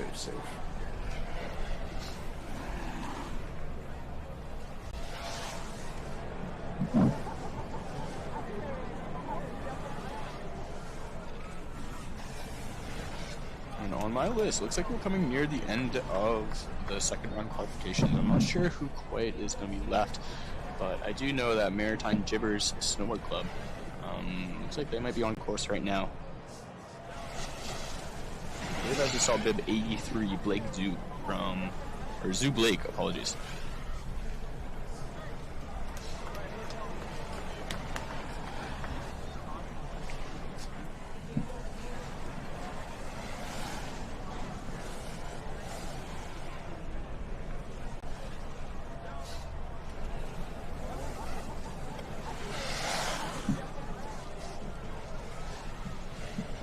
All right, folks, we're just going to check with the start gate to see if that's the end of our second qualifying run. We're just checking into that right now.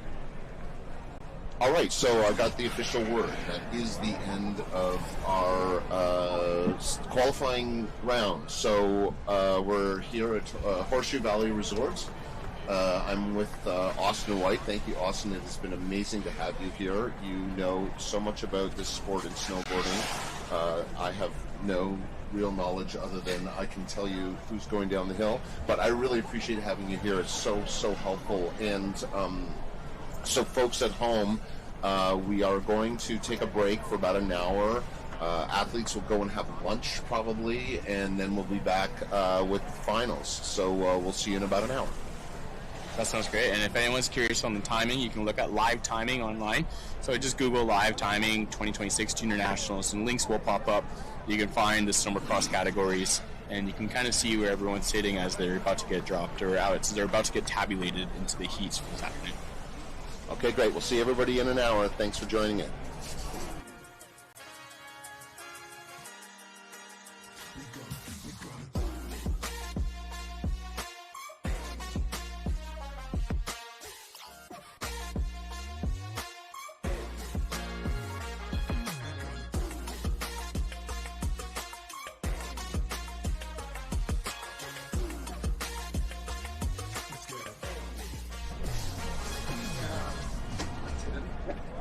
So I don't know what you want to do.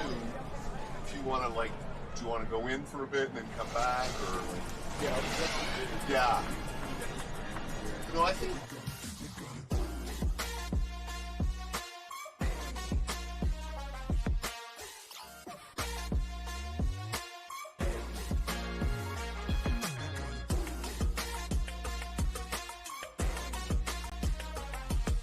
Like, it's amazing. Like, you're.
All right, hello, Snowboard Nation out there. Welcome to the Snowboardcross Jr National Championship here at Horseshoe Valley Resort.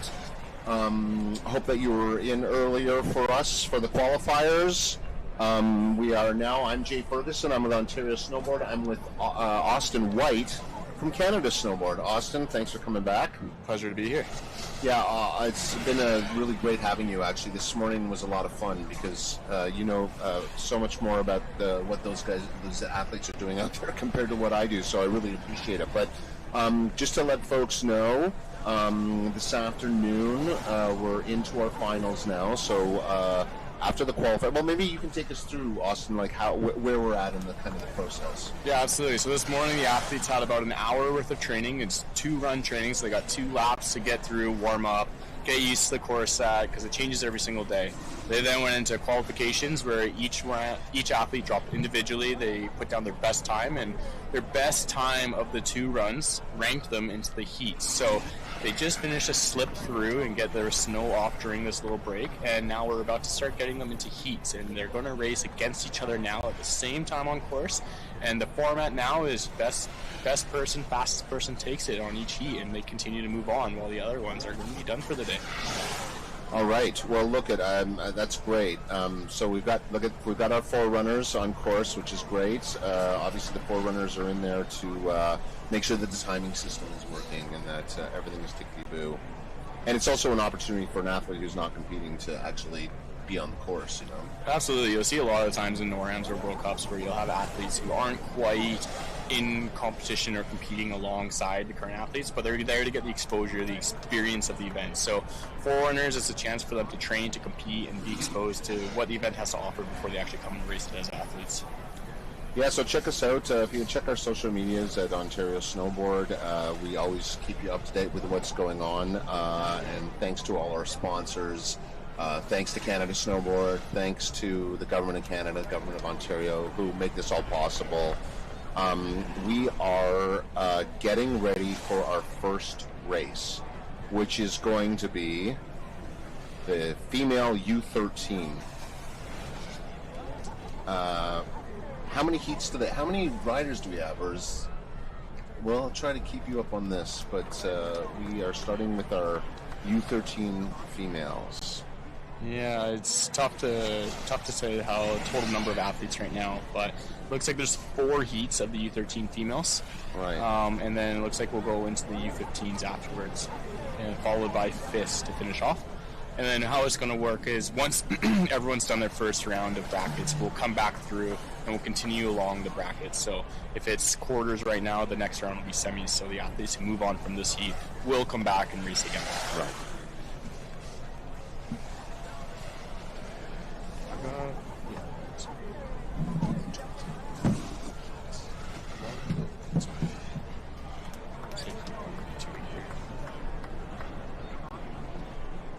All right, so we can see our first heats. We can see Sophie Woodward in blue. Sophie Woodward in blue. In red, Leonie Laflamme. And in green, Kendall Doyle. So it's just 3 on this heat. And you'll see our predictions were right. So the bib color coordinates with what choice they get to choose the gate. And we did guess that the inside right would be the pick. And looks like they're off. Leona and Sophie, kind of with the lead going side by side into corner 1. Leonie just coming out ahead and taking a full shot as they exit. Kendall hot on her heels, coming around corner 2. It was a little soft in here this morning, so we could tell on the corners and the new snow and wind. You can't tell on camera, but it is very windy up top and blowing a lot of snow into this course, so it's very unpredictable how this might be going heat to heat in every single run. But coming into corner 5, we got Leonie in first, followed by Kendall, followed by Sophie.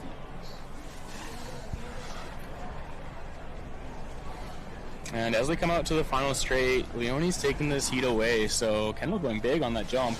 As long as they can stay on their feet, this might be the order of which they continue through. All right, so Leonie and Kendall moving on to the next round. And so with the age categories, I believe there was discussion of an last chance qualifier format.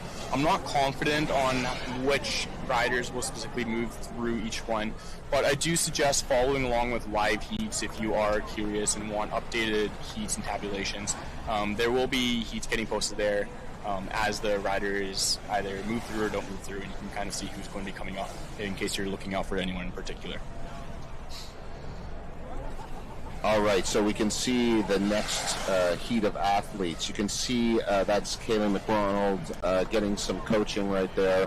So we've got Kaylee McDonald in yellow. We have in blue, we have Gabriela Lavalle. In red, we have Hope Smith. And then in green, we have Brielle Rasico. And this is the second round of the U13 women's, or second heat.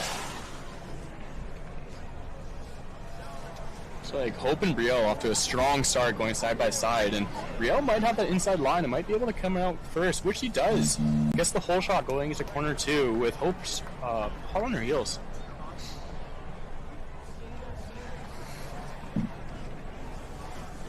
And Brielle just running away with this heat right now.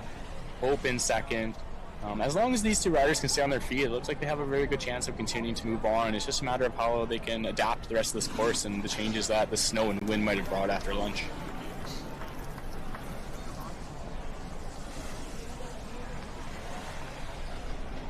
So these might be the results. So it looks like Brielle coming big over that last jump, followed by Hope Smith in second place. Very good. All right. There they are, checking in with each other at the end. I always really appreciate that. And in third, there we go, we see Gabriela Lavelle, followed by Kaylee McDonald. And now Kaylee this morning, when she was doing her practice race, every single time she was dropping in and was racing others, and she might have been in front, she was dancing and celebrating. So good for her, good for everyone, and good to see the support and positivity from everyone. Yeah. This was a great start.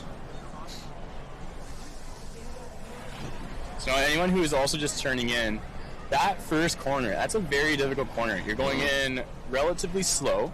There's not much of a bank to use, and it's a bit of a flat, sharp corner. So what that leads is a corner that makes you stay on edge, but it's difficult to pressure your snowboard. And so it's almost like riding a tightrope wire or a tightrope line. Very difficult to stay balanced and composed during it. All right, our next heat is up. We've got Celine Rasico in blue. In red, we've got Fiona Mullen, and in green, we've got Blair Mullen. And I'm going to say that this is a sister riding against a sister. That sounds like that could be the case. All right, we're just doing a little. I've heard that there's just a tiny hold to get some bee netting set up. It's as you can see, it's blustery out here. It is a tough day. Fiona and Blair off to a strong start. Two sisters coming through side by side as they go into corner 1.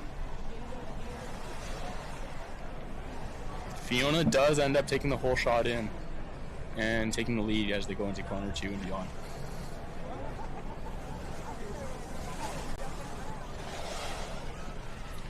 Well, they are pumping now. This is quite a close race, and there seems to be Blair's catching a little bit, trying to catch the inside on corner 5, but just goes a little too strong or a little too late out of corner 4 ahead of it.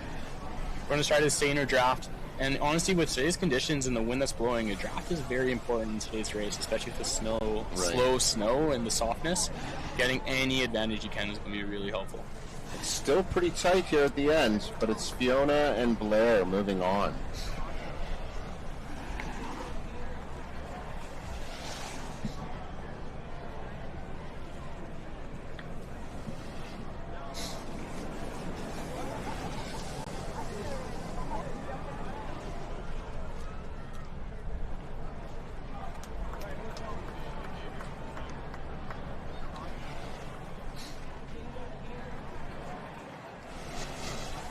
You can see them pumping and trying to get some speed through that roller section ahead of it. So close, these two.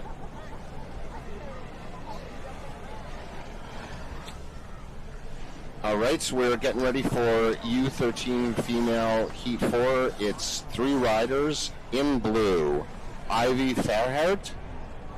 In green, Jasmine Quetz. And in red, Lisa Paquin. I believe this is our last heat of U13. And they're off. Jasmine and Lissa to a strong start. Lissa with the advantage going into corner 1.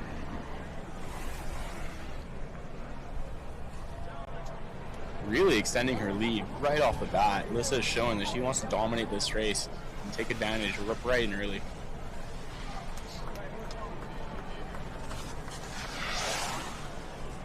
Jasmine and Ivy to follow, so there might be a little bit of a race for position number 2, which is important because we do want to continue moving on.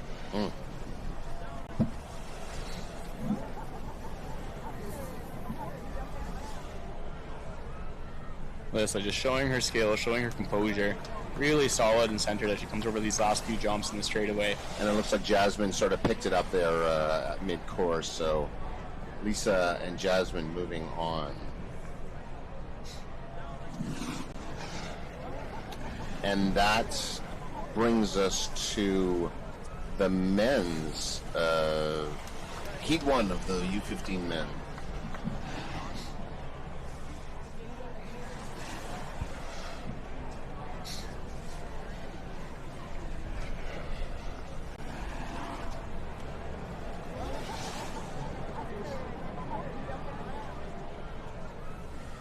Yeah, and this course really has a diversity of conditions. That start section, here we go into the first heat. All right, first heat. So it's in blue, we have Loic Allard. In red, we have Davis Carrier, and then Elio Barge in green. And I'm not sure if it's Carrier or Carrier. Davis Carrier. It's Carrier? Carrier, yeah. Oh, see, you should be reading these names, not me. From Castle. But it's Elio with a strong pull out and going first into corner 1. Oh, there's Davis actually taking the whole shot, though, out of corner 1. There's a lot of stuff happening in that one tiny blind spot that we don't have. It really is. It seems to jostle around every single time as we look away. Yeah. But Davies starting to pull away as he goes into corner 4 on his toe edge with Elio following by Luick. And it's really a race for second right now. So 2 and 3 are in a battle. And it looks tight back there. And look at that, coming side by side as they come through the final straight. So it might just be a drag race at this point, and I hope they can talk and I hope they wax well, because this is where it matters. But it looks like... Oh, it looks like green. It looks like it was Elio. I think you're right. I think Elio did take that one away with Luick in third. What a tight race, though. That is so cool to see. There we go. Props to Davis, too, for staying on his feet, staying composed, knowing he's in the front and he can just comfortably come towards the finish. It is really hard for us to see that finish line, unfortunately, because of the conditions. All right, we're into Heat 2. So in yellow, we have Blake Zhu. In blue, Stuart Smith. In red, Timothy Davio. And then Vincent Paquin in green. Heat 2, men's U15. Yeah, it's unfortunate at the bottom, at the finish, we can't really see the blue line because of the blowing wind, as you can see. Vincent and Timothy off to strong leads, but as you know, you never really know. But coming side by side, going to corner 2, it's Vincent with the advantage, followed by Timothy. It's like an outside pass there. Looks like it. And then Blake with third and Stuart in fourth. As they come through, going through corner 4, there's a little wedge there that you don't really realize, but it's quite a drop down. And when you're going at speed on cameras, he doesn't look too big, but standing in front of it, it is quite the drop. Vincent starting to run away with this one as he comes through the final stretch. So really, just if Vincent and Timothy can stay on their feet, they're probably going to move through the next round.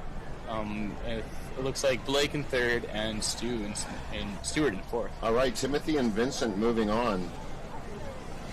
Good for them. There's been a bunch of green bibs moving on, actually, or coming first in these heats. It hasn't been just all red bibs. I think that just goes to show how tight people are at this level, and it's not like if you get the fastest bib, or the red bib's the fastest qualifier, and so goes the order is red, green, blue, and yellow of the order of choice. But it just goes to show that like the top riders here are so in contention that nothing's guaranteed, even if you are the fastest seed. Yeah. These really are the best, I mean, like, you're actually watching the best, and they're going to continue to be the best, And it's so amazing. Absolutely. All right, so our next heat in yellow, we have Andrew Winters. In blue, Kobe Robertson. Red, we've got Logan Frey, and then Marcus Savoie in green. Red bibs taking that same shot. You called that early on. I appreciate you said we called it, but you called it. You called it, Austin. Inside the right line to set them up for the first corner. It's really important, and they can help get their advantage throughout the rest of the race as a result. So, but in this one, it looks like Kobe and Marcus who are taking the lead, with Marcus coming out ahead. But Kobe having a little bobble, letting Logan catch up and pass him around the outside, and he just takes second going into corner 2. It's like Logan trying to settle into the drop of Marcus right now, trying to catch up and get some speed, but their advantage is growing a little bit from third. So as long as those two can stay composed and stay on their feet, they don't need to keep racing right now. They can just stay 1 and 2, and they'll both continue to move on. You see that so often where athletes they're safely in that 1-2 position and ready to move on, but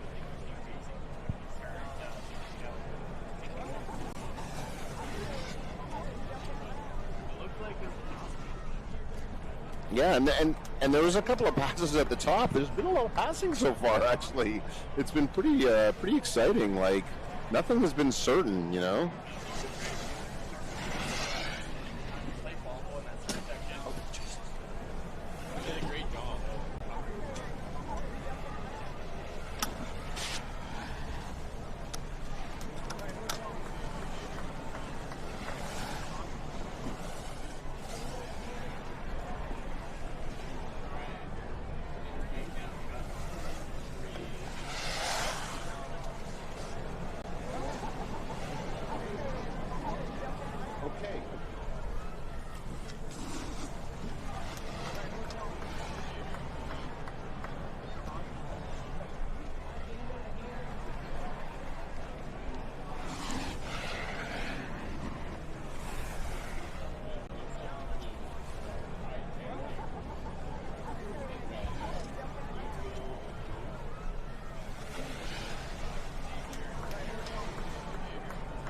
Okay, so up in our next heat, we've got Kai Chandler in blue. In red, we've got Gabriel Giroux and Xavier Farhart in, how do you pronounce that in green? Farhart? Farhart. Yeah.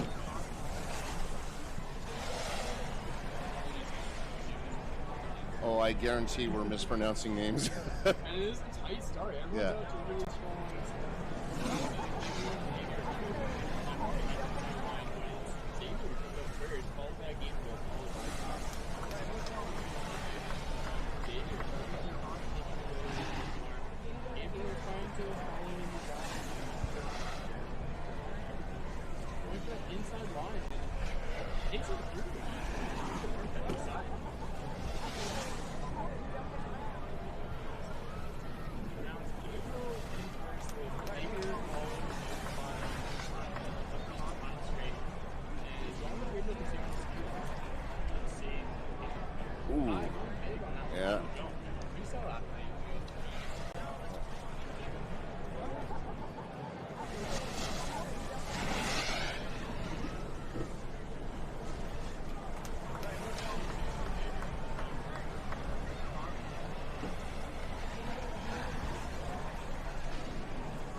Moving on to FIS men now.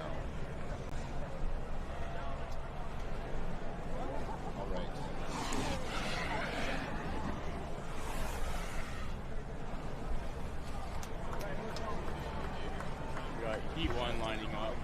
Yeah, so right now in Heat 1 we've got Felix Boudreau in blue, Jonah Ingefuk in red. Oh, and we're back to yellow with Benjamin Liborski, and then green down on the other end is Anthony Bebin.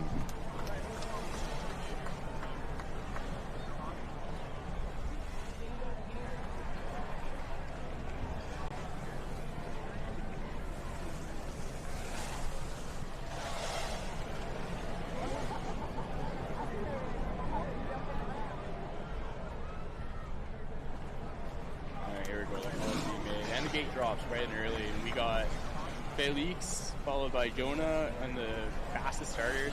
We'll see how they come out of corner one. It's always surprises us every time. But we got Jonah taking the advantage, followed by Felix, followed by Anthony and Benjamin to trail. Jonah's starting to run away with this, but it's really battle for second and third right now. So Felix and Anthony going after it, trying to move through to the next heat, to the next round.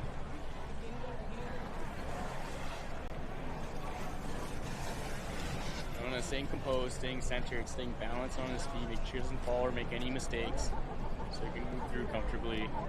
It will be Felix in second, followed by Anthony and Benjamin in fourth.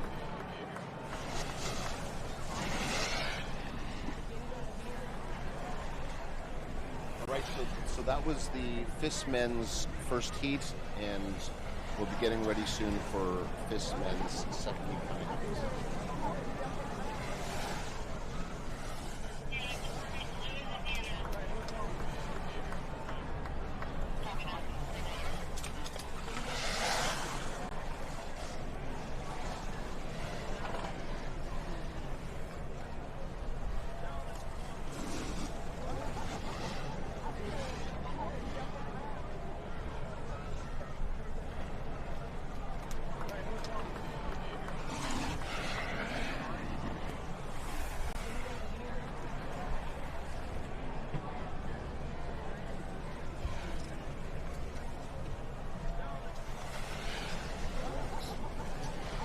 Okay, we are just getting ready here for the men's FIS Heat 2.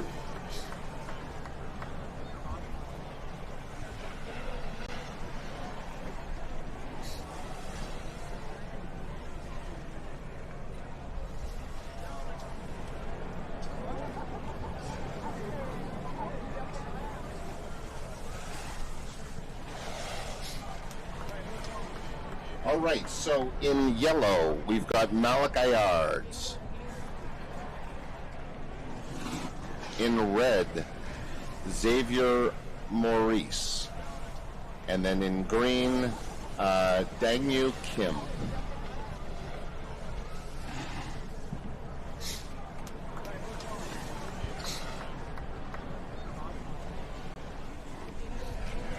And they're out the gate with Dang Yu taking a strong lead going into corner one, followed by Xavier with Malik on the edge.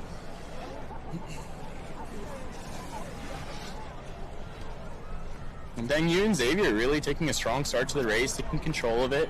So as long as they just stay safe and controlled, they're going to continue moving on at this rate. But it looks like they're continuing to build on their advantage. So if Xavier's smart here, he'll really just hang out and just stay on his feet. He won't try to race or contend, but it looks like he's trying to move the outside a little bit, maybe turn it into a bit of a drag race, making sure he's staying well away from Dang Yu so that he stays safe and out of conflict. All right.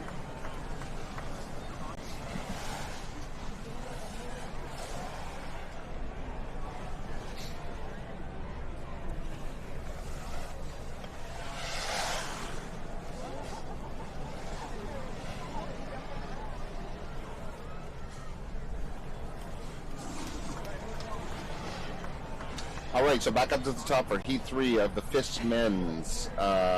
In yellow, we have Bryce Olson.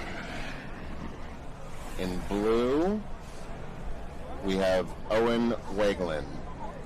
In green, in red, Oscar Gabby, and then Olivier Pednot in green, in the fourth spot there. You know, this heat really has coast-to-coast representation, with Owen coming from Nova Scotia and Bryce from BC. That's great. Coast-to-coast. Going alongside two Quebec athletes. But it's Owen with the advantage, followed by Olivier. But let's see where they come out in corner one. We've always been surprised every heat. But it's Oscar with the inside line coming through and taking it from both of them, taking the whole shot, going out a second. What a move from Oscar. I have to go back and rewatch that line, but Owen staying tight. There's a slight bobble alongside Olivier, and Olivier slides out. So it leaves Oscar, Owen, and Bryce to contend for that position. And right now it's a fight between Owen and Bryce to get into that second spot.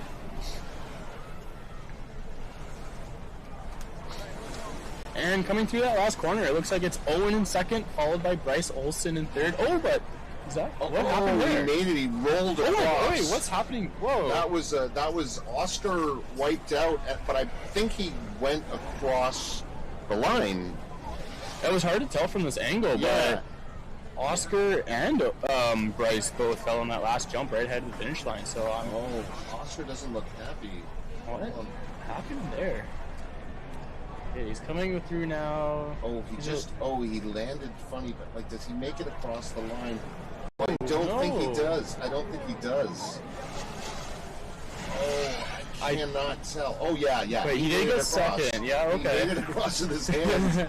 Wow. So it's like Owen and Oscar move on. You know what, though? If Bryce weren't to have stayed on his feet, I think there would have been an opportunity for him to potentially have slid in there. It's really hard to tell, but... Yeah. Eli Benoit on yellow, Ben Swain in blue, Jackson McGowan in green, and Yevon Kim in red. That was the strangest finish to a cross race I've seen in a long time.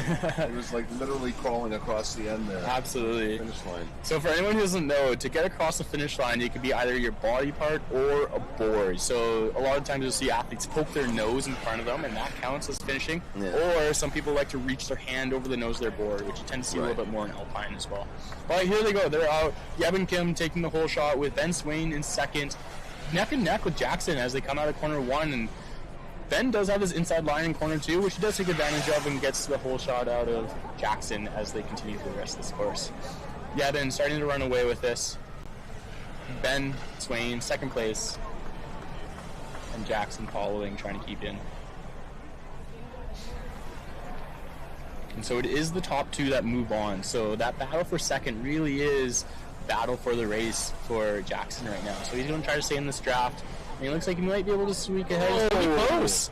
That was really close. I'm going to say that I felt like Ben came across my nose, but he doesn't seem neither of them seem too excited. So I'm curious to see what's going to happen here with this finish. Yeah, let's take a look at this. It's very close. Wow. Wow. I know. I see that Jackson really raises his board, which makes it kind of hard to see, but I still feel like that might have been Ben, but we're still waiting. Well, until we wait to hear about final results, we do have the next heat in the gate. Yeah.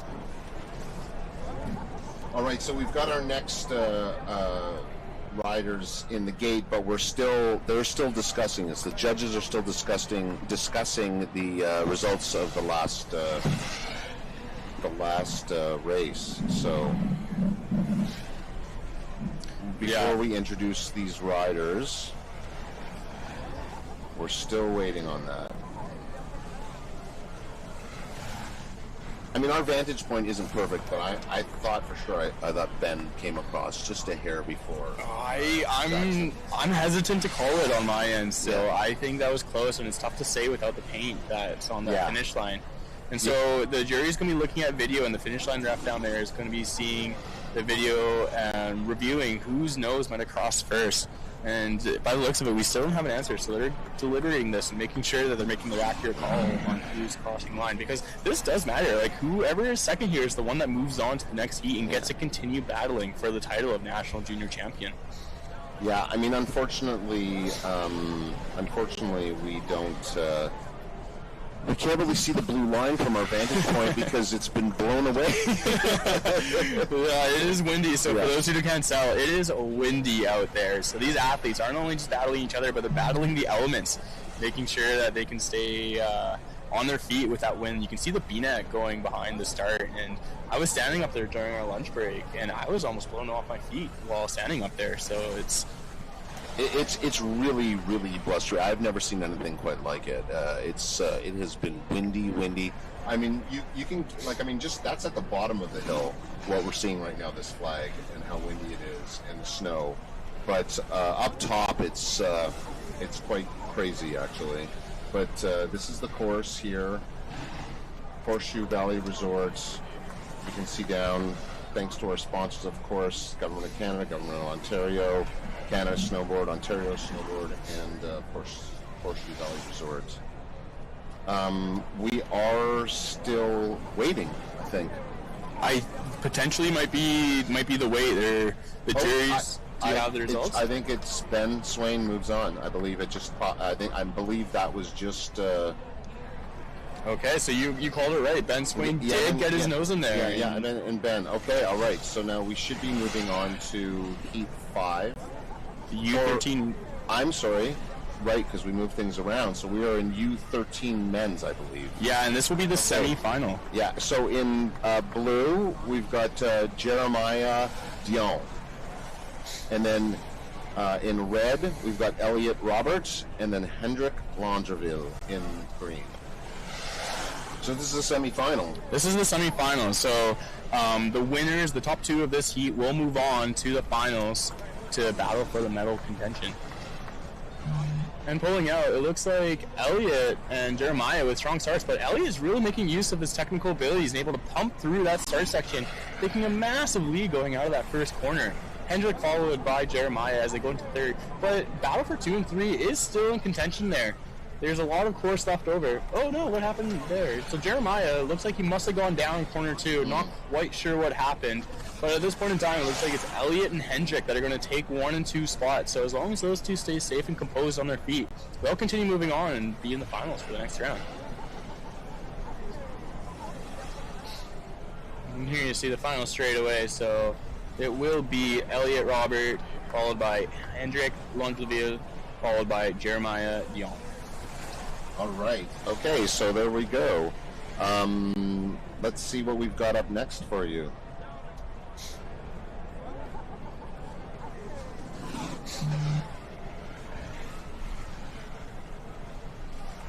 You can see too, Elliot had a little bit of a late reaction, but he was able to overcome that by being so technically sound in that start section. He was able to still build a couple of board lengths on his competitors going into corner 1, allowing him for a safe lead through the rest of the course.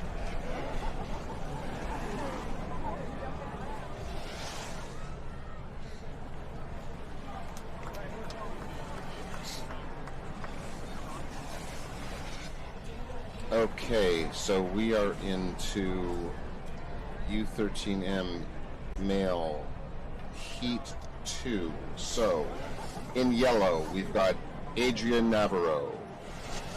In blue we have Ewan McGowan.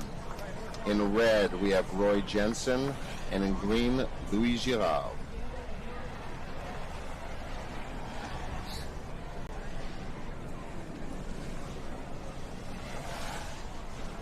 Alright, looks like maybe a little pause there. The athletes staying warm, dancing, moving, do whatever they need to do to stay alert and stay sharp for their race.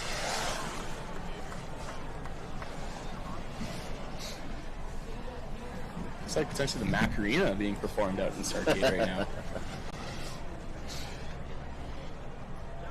Han Schroeder standing behind. That's our course setter for the last few days out here in Horseshoe. So he's up at the crack of dawn helping set these gates that the athletes are now turning and using for the course.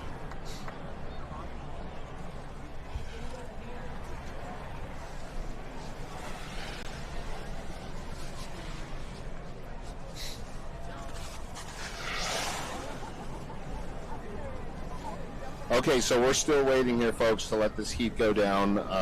I'm not sure exactly what the reason is, but this happens sometimes. Get stuck in the gate waiting. It does. For whatever reason.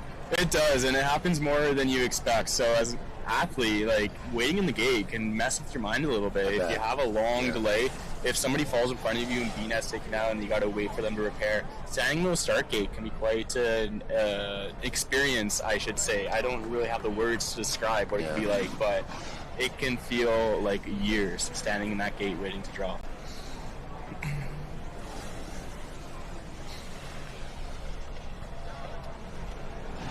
Those athletes too, they are subject to a lot of wind up at that start, and it's very exposed, so you know they're going to do what they can to stay warm, right, stay alert, and stay ready, so that when it is time for them to drop, they'll be ready to go and won't have to re-warm up.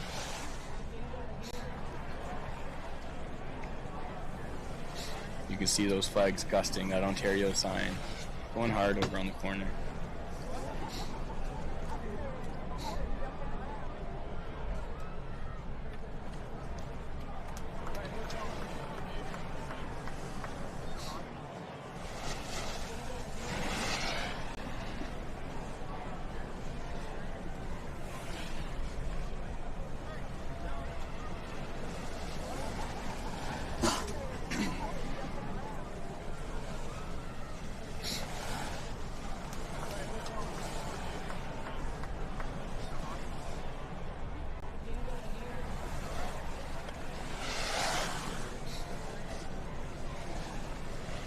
Okay, folks, just to let you know, we're still standing by here. We're not sure exactly why. There could be lots of different reasons, but this is part of it.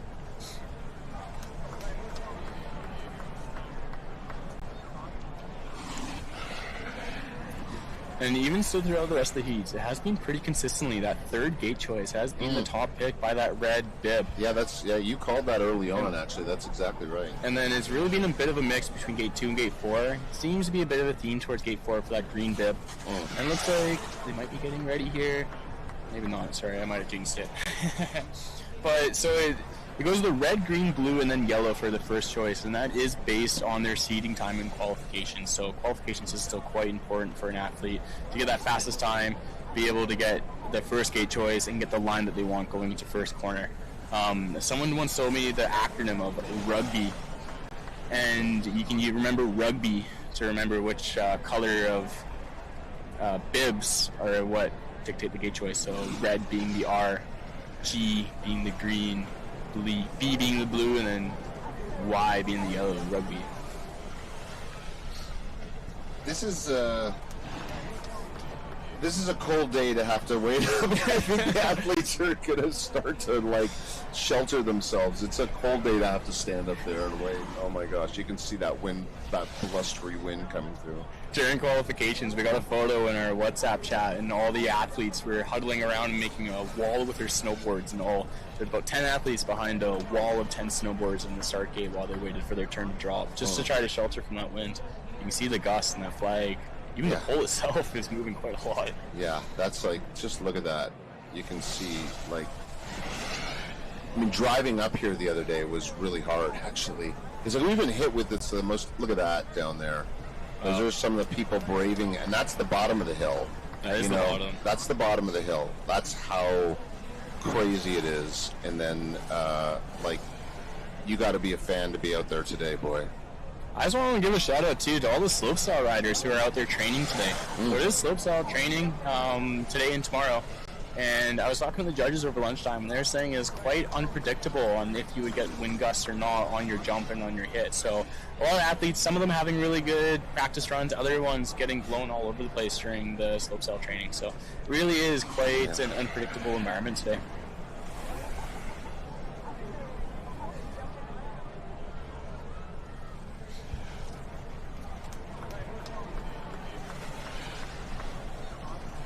Now that's all the athletes waiting. You can see on the right-hand side there, that's the start gate, and then the athletes actually wait in line to get up there. So they're standing out. They're exposed the whole time they're out there. So it's very it's you got to be hardy to do this sport. It's not an indoor sport, I will say. I'm not discrediting indoor sports, don't get me wrong, but with outdoor sports, and especially in the wintertime, you really are at the mercy of the weather.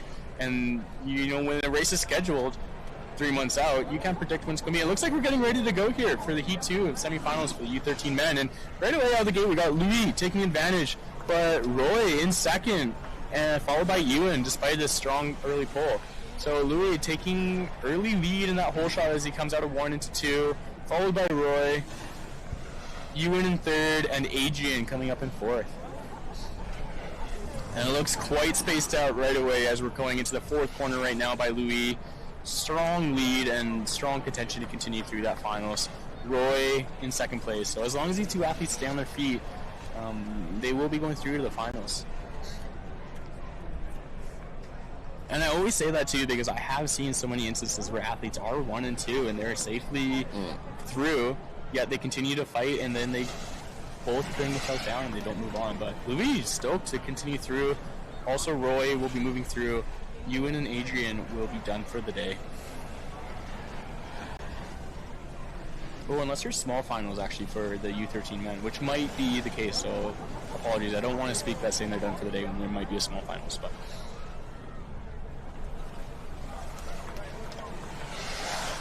so now up next we have the I believe the U13 female semifinals.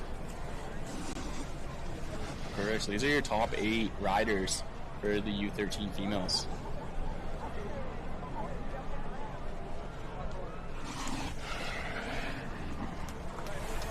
All right, so in yellow we have. Sorry. Being the last one, Okay. so.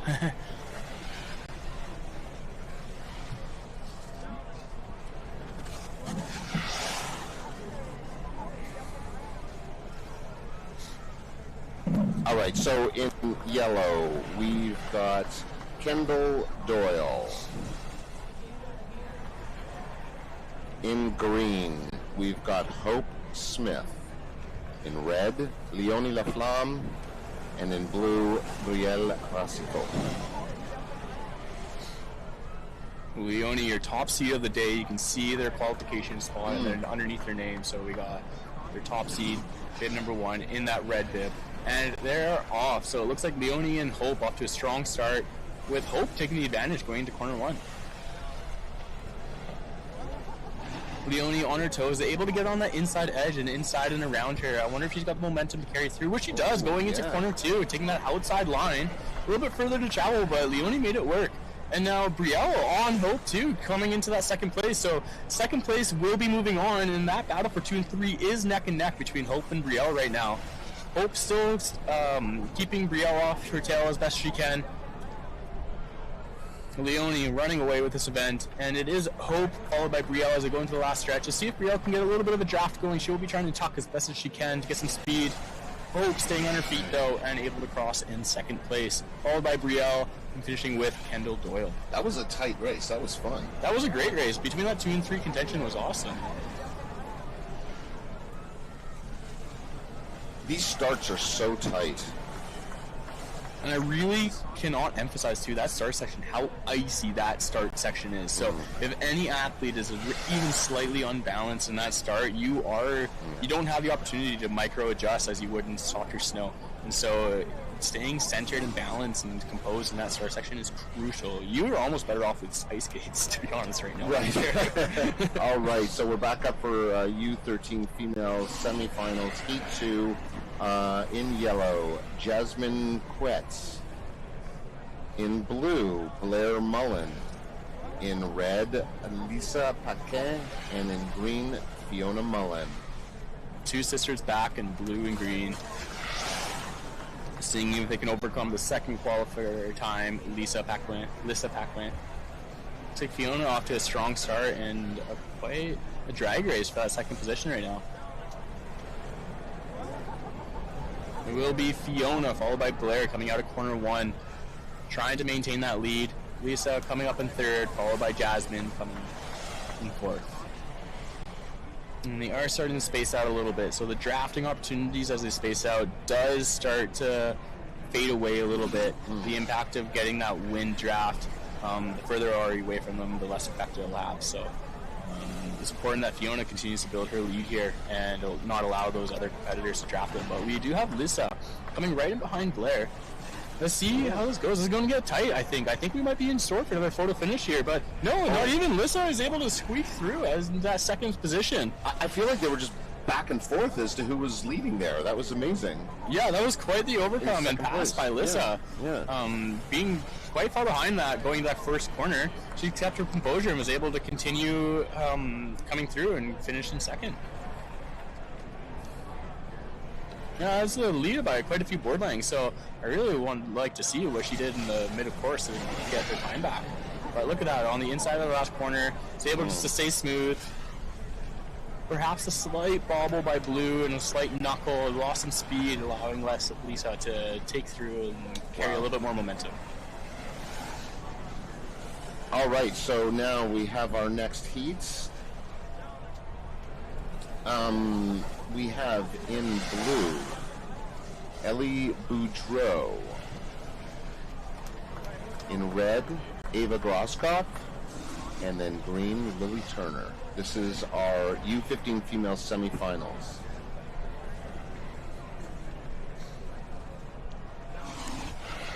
And they're off with Ava with the fast pull out of the gate. Lily and Ellie following behind, but it looks like Lily might be in second going into corner one. Oh no, and Ava going down on her heels. If she stays upright, she needs to carry some speed here to not fall too far behind, because she does have an opportunity to come back, but right now it is Lily Turner followed by Ellie Boudreau in that 1 and 2 spot. So let's see here if Ava can make the comeback, especially with how strong her start was. And Ellie going on that inside line, making a pass too, and coming out from second to first place. So she's now on her toes and coming through, but Ava coming up fast behind. She is making ground and going inside. Oh, and outside on that last corner, let's see it. Now it will become a drag race between Ava and Ellie. Ava, I think she's pulling ahead there, so it might be Ava followed by Ellie, followed by Lily Turner. What a race was that? What a comeback. That was incredible. Oh my goodness.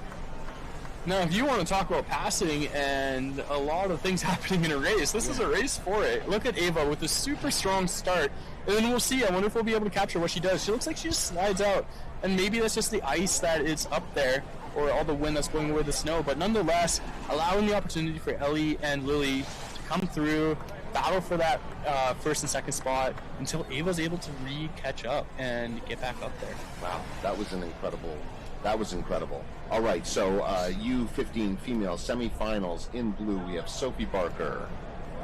In green, we have Kayla Taylor. In red, Kalina Tang. And then Beatrice Laflamme in yellow. Green opting for that second gate choice, so on her heels maybe just allows her a little bit more opportunity to come in from above. And it will be Kayla and Kalina going side by side into corner one. Kalina on her toe edge, able to take a little bit more of an inside line and really run away after corner one. She gained a lot of board lengths coming out of there. So it will be Kalina followed by Kayla. It looks like Sophie and Beatrice are not too far behind. It will be a battle for third right now. Kalina really running away with this one, so as long as she continues with her lead and stays up front and stays on her feet, she will continue moving on. That battle for third and fourth is going to be close, and we do see Beatrice and Sophie neck and neck as they come over the last few jumps. And it will be Beatrice followed by Sophie.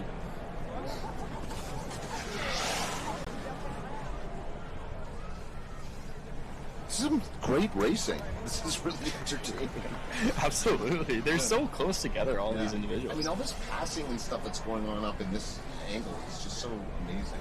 Yeah, and I was talking to Hans while he was course setting today, and one of his goals was to keep the course open and allow the space for these athletes to race and not confine them to a single race line, but instead allow them the opportunities in the space to move and try new lines and really experiment with what might be fast and try new passes. And really that's what this Junior Nationals is helping us do.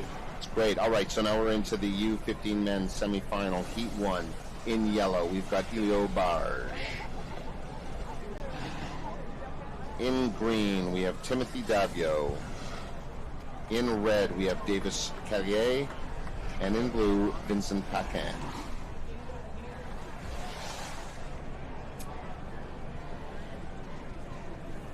All right, we're just holding a little bit on this heat for some B-net maintenance, apparently.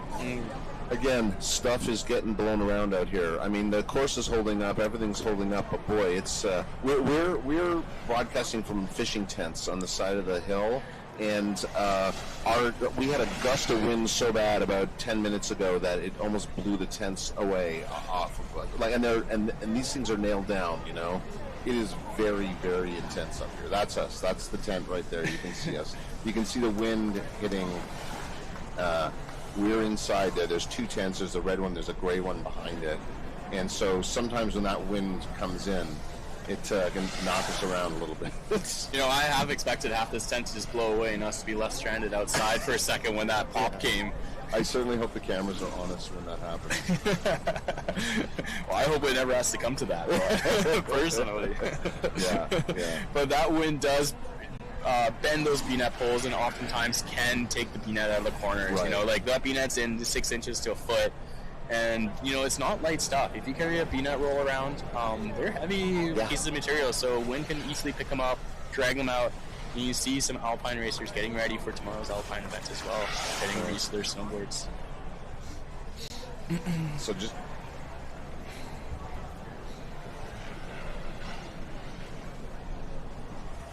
All right, there's...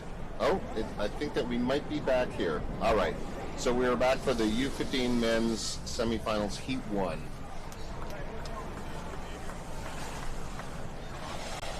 Oh, and another ease off. Oh, the mental battle for these athletes. They're going to be having quite an experience after today. I think they'll be sleeping very well tonight after all this stress and pressure. Seriously.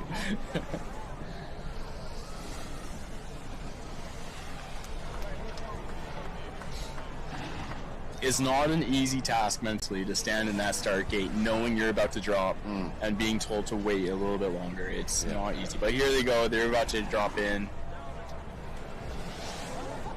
And they're off, all with really strong pulls. Davis taking a little bit right, catching a little bit of an edge. And it's a little squirrely in there. Looks like everyone else is close behind, but Davis still managing to stay on that inside line. Neck and neck with Timothy as they go side by side into corner 2. Timothy with that inside line. Davis is solid. But who's that? Is that Elio? Coming in tight as well. Davis trying to pinch him out, leaving room for Vincent to come around the outside of corner 4, outside of Elio, and he's able to then squeeze into that 3rd place. Davis and Timothy still battling for that 1-2, and now they're going 3 ways side by side into corner 7, or 6, sorry. And coming into that final stretch, it looks like it is Davis, followed by a tight race between 1 and 2, Vincent and Elio. And this is going to be neck and neck. I don't know. I think that was too close for me to be able to call it. No one's celebrating yet. Yeah, I think we can go back and look at that for the 2nd place position. All right, let's see what happens here. So Blue had that inside line. I felt blue to me a little bit, but let's see. It's too close for me to be able to call it. It looks like Blue does have that slight advantage. Oh, but right at the end there, that's really hard to say. You know, I suspect it will be Blue, but I can't. Without that line and without the camera, I can't confidently call that. Yeah, well, so you can see on the left side of the frame that's the finishes are being recorded by that by one of our people there in the white jacket, and so they can actually look at it in like frame by frame. They can look at the finish. Yeah, exactly. So, and it does look like it was Blue that did take that. All right, it was. Yeah. Okay, all right. So then, all right. Next up. Oh, sorry. They are still tabulating. Okay. Sorry, they're still tabulating. I'm sorry. Okay, so we're going to hold off on our introductions here as we still wait.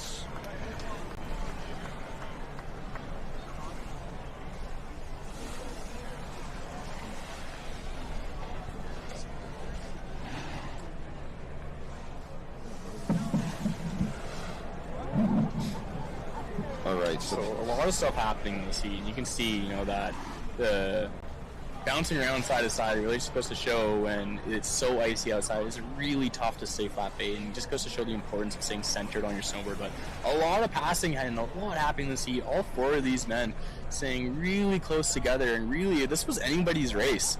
I don't think at any time during this race could I have called the finish. So this is a really, really close race, and honestly, some of the best and most fun races to be had.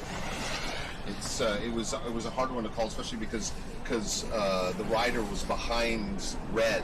It was hard to see, you know, when the board was crossing. Yeah. All right, so we're waiting on heat 2. That is still being considered. Okay, no, it looks like it's Davis Carrier and wait, no, I think that. It was a red-green finish. That's correct, right? Red-green. Okay. So it wasn't blue. I apologize for what I said earlier. I called that wrong bib, so I apologize.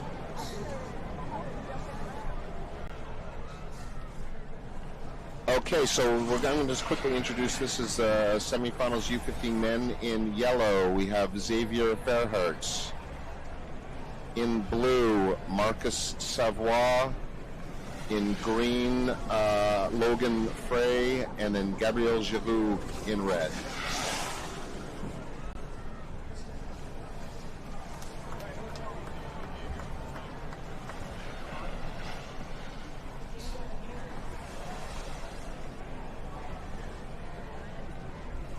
And here they go, they're Alf. Green taking that whole shot going into corner one, followed closely by Red, taking that inside line, and he takes both of them actually. He went from third to first place in one corner, and just to show that toe edge advantage in that corner. Slowly starting to peel away 1 and 2. It is a close race for 3 and 4 still, but it is only positions 1 and 2 that will move on to that next heat. Red and green starting to take this away. Blue and yellow close behind actually. Now a battle for 1 and 2.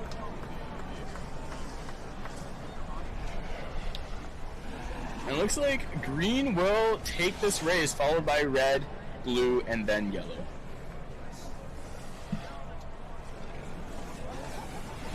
I'm so scared to call out the bib positions now after accidentally calling the wrong one last one. So yeah. I'm going to avoid, and I'm going to let everybody use their judgment based on what they see, because I think we're all going to be seeing the same thing. So feel free to just, use the screen to your own advantage to try to call those positions out too. But great move from Red in that first corner. Yeah, so we're just holding on here for a second. Again, I think that the weather is wreaking havoc on everything around here in terms of bee netting and gear and equipment and technology, internet towers. So please hold on. We're doing our best to get this through to you, but we're just on we're just on a tiny bit of a hold now.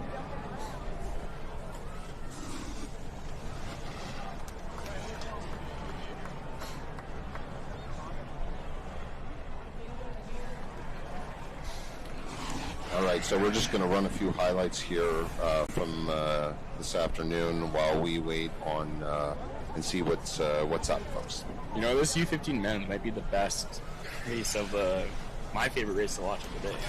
Yeah, it's really incredible. Like it just boggles my mind. All 4 of them in there so tight. Like it's so close together. Yeah. The contention is really true. I'm excited to watch these finals. Yeah.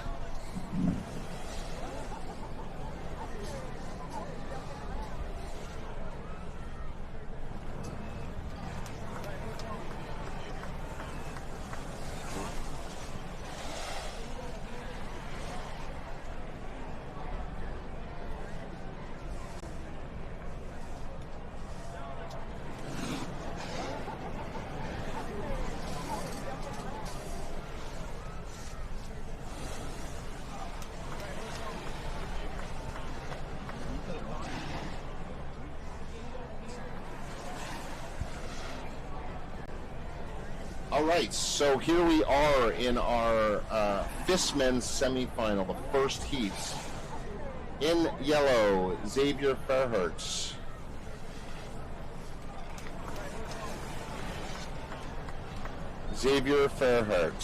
And in blue, Marcus Savoie. In red, Gabriel Giroux. And Logan Frey in green. Sorry, I think you might have just called those. Oh, I'm sorry. Excuse me. I'm afraid that we changed things. Okay, let me just hold on here a sec, folks, before we let him go. So Jonah Ngafuk in red, green, Xavier Maurice, Dang Yu Kim in blue, and yellow. All right, so let's move on. Sorry, we're experiencing some blustery things happening up here. And it's Felix Goudreau in yellow. And they're off. The first semifinal of the FIS men's category. Jonah off to a strong start, followed by Dang Yu. Coming through corner one, and Xavier with quite the move. Like, he's able to get on his toe side edge and really get around into that second place position. So it will be Jonah, followed by Xavier, with Deng Yu in third and Felix coming up the edge, and a little bobbled by Jonah, but he's able to hold on his eel side edge. No easy feat in the soft snow conditions. And now 1 and 2, Jonah and Xavier are taking more of a comfortable lead. So as long as they can stay on their feet, they likely will be continuing on to finals. But this is neck and neck now for third and fourth place. Deng Yu and Felix coming over that line relatively close, and it will be Jonah followed by Xavier.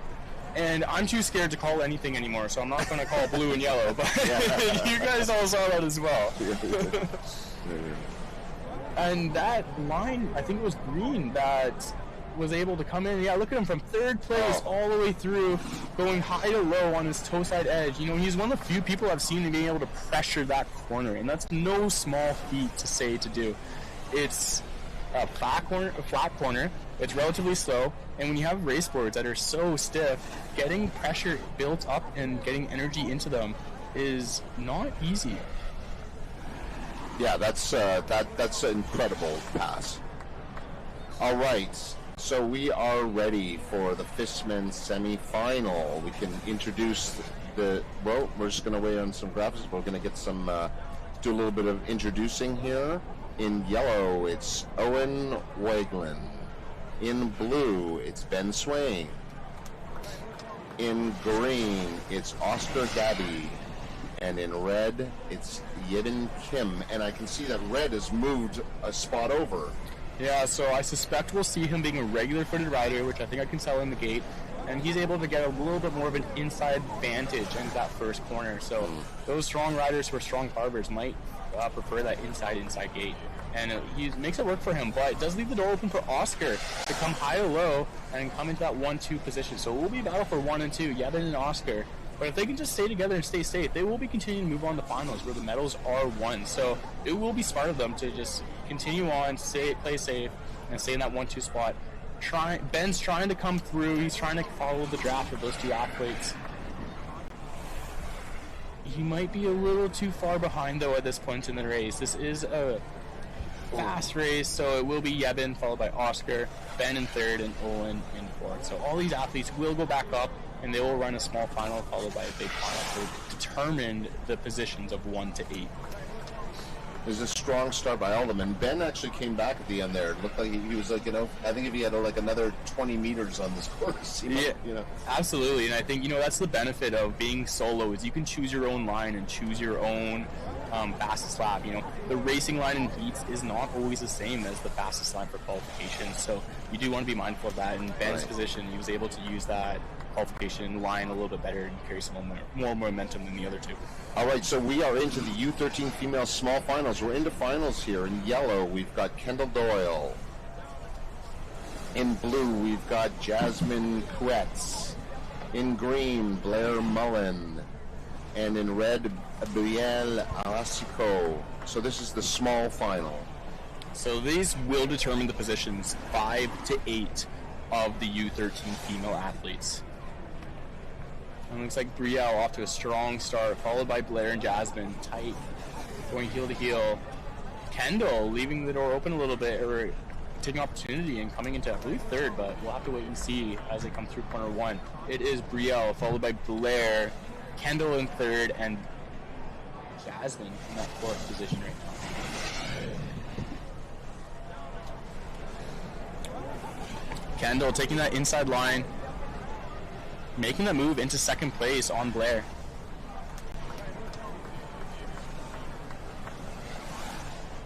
And here we go, they're coming across the final jump, going into the final straight.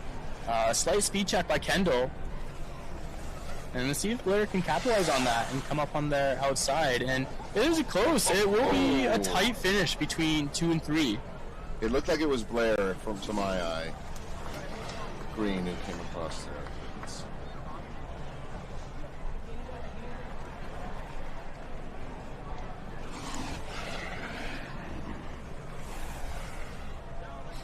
Yeah, look at that hard inside line by Yellow, just taking advantage.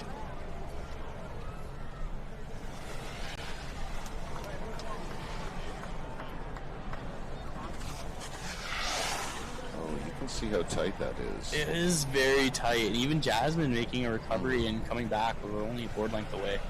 All right, so U13, the U13 female final. In yellow, we've got Hope Smith. In blue, we've got Fiona Mullen. In red, we have Leonie Laflamme and Lisa Paquin in green. Now this will determine the U13 female national champion. That's no small title. No, this is exciting. This is it. This is for the podium. And so it does sound like a bit of a course hold right now. That could be any number of reasons, but those athletes will be trying to stay sharp, stay warm. And it looks like they might be getting set up right away here. Not a long hold at all. And here they go, they're off in Leona with a strong start. Taking half board length on their fellow competitors as they go into corner one. Oh, a slight heel edge catch by Fiona. Coming a little bit wide into that entrance, leaving it in for Leona and Lissa to clear some room in that 1-2 position right now. And it will be followed by Hope, with Fiona potentially a little bit behind right now. So now this looks like quite a spaced out event. It will be Leonie, followed by Lissa, with Hope in that third place position right now. So as long as nothing happens, this is likely going to be the result. Hope Leonie, I wonder what happened there at that start. It looks like just a potential heel edge catch. But look at Leonie and Lissa, followed by Hope, coming over that last straight, all of them clearing their jumps. And Leonie, your U13 female national champion.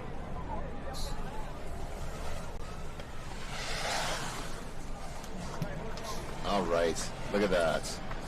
Fantastic. Oh, there we go. Oh, what a joyful experience. And so many of these athletes get the opportunity to do this in front of their parents, their friends, their teammates, and it's just such a joyful experience. So look at Leonie getting congratulated. Very, very exciting. All right, that's great. That is an amazing final there. A lot of joy there.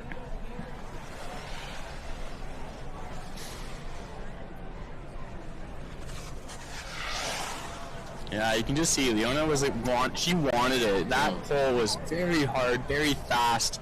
Probably one of the fastest reaction times of this heat. Just as soon as she got that hole shot, she just ran her race, kept her line, stayed safe, stayed composed, and really that composure is what it takes to be national champion.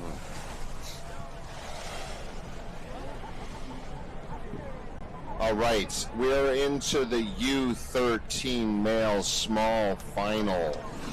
Well, let's introduce the athletes. In yellow, Adrian Navarro. In red, Jeremiah Dion. And in green, Ewan McGowan. So this will be for the positions 5 to 7. And Jeremiah off to a strong pull off the start. A slight bubble by Ewan, but he is recovering and staying on his feet. Adrian following and trailing in that third place position right now. Jeremiah taking that hole shot, going into corner 2, followed by Ewan, followed by Adrian.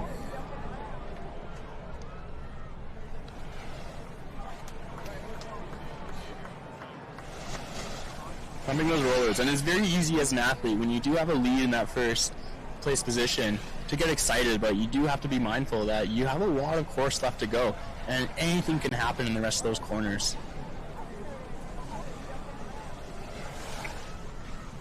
So here we go. We have Jeremiah, followed by Ewan, coming over the last 2 jumps, and Jeremiah will be your U13. No, that's in small position 5. Yeah, Apologies, sorry, that's position 5. I won't get too excited here. I got ahead of myself for a second. Here we go. And Adrian coming in here. All right, finishing off.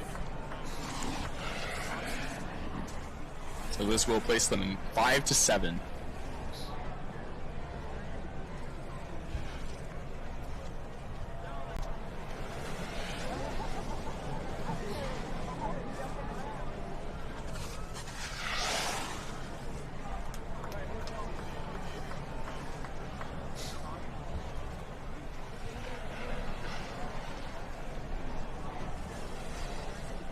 All right, so this is the next big event, U13 males finals. So let's introduce them. In yellow, we have Hendrik Vanderville. or Hendrick. In blue, we've got Louis Girard. In red, Elliot Robert. And in green, Roy Jensen.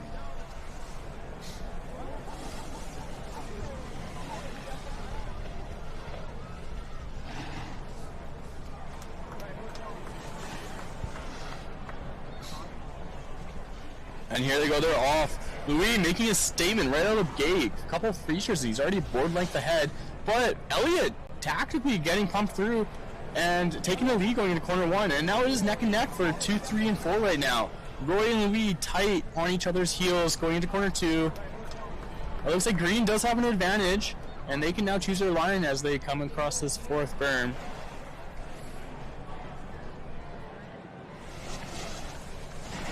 Red started to pull away, but it looks like blue had a little bit of an inside line, and now they're still close for that second place position. Let's see if blue takes this inside here, which he does, and now it is a drag race for second spot. It does look like it will be, oh no, it does look like it will be red, green, blue, followed by yellow. All right, so here,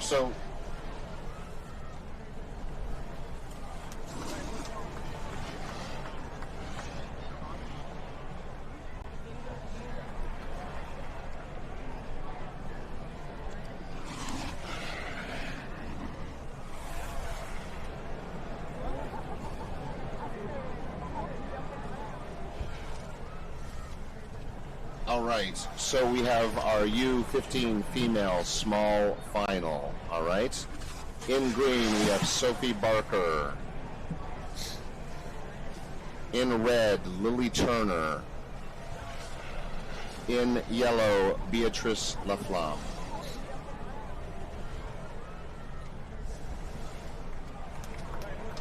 All right, Sophie and Beatrice, some strong pulls. Lily trying to recover. They will be going neck and neck into corner one. But it's Beatrice that takes the whole shot out of one, all on the outside by Sophie. Sophie is able to sneak through from that outside line, but Beatrice fighting back, coming through and making sure her name's still in contention. But Lily Turner coming through as well, staying very close and all in contention. Beatrice taking the lead, Lily into second, and Sophie down into third. And now this will be the last corner as they go into the straight. A little speed check by Beatrice, potentially leaving the room for Lily. This is going to be a close for that 1-2 position. Oh, and that's an amazing race. Beatrice for sure on cross first there. I think you might be right. I think I did see Beatrice as well, but Beatrice, then Lily, then Sophie, I believe. If I was a betting man, that's what I would bet on. Nice. You see the replay. Yeah.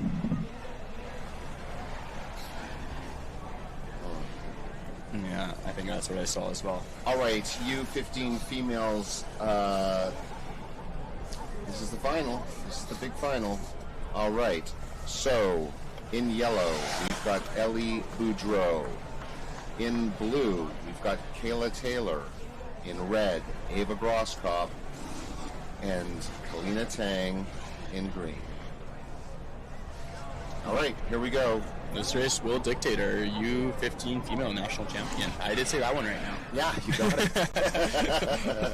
2 out of 4. It's a lot of races. It's a lot of races. It's hard to keep your mind around it all. All right, and they're off. And it was a close start by everyone. Everyone's in contention here as they go into corner one. But I think it is Ava with the lead going into one, followed by Kalina Taylor, or Kalina Tang. But Kalina takes the inside and is able to move through. It is close between 1-2 battle right now.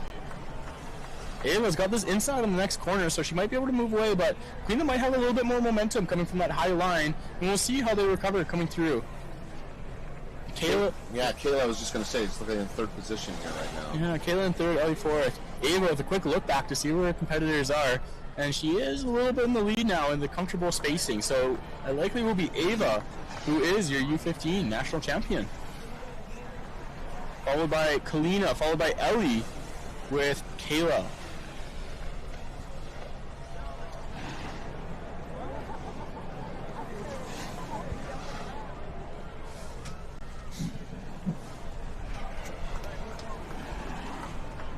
All right, we got a little bit of, we got some hugs here. We got some.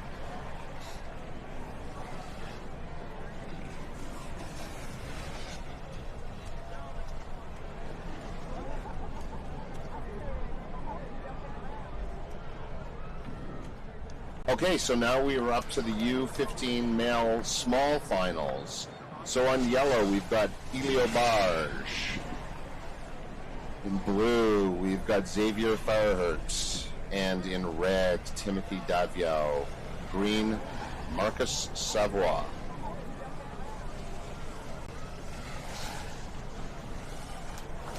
Here we go. This is for positions 5 to 8 on the final results list.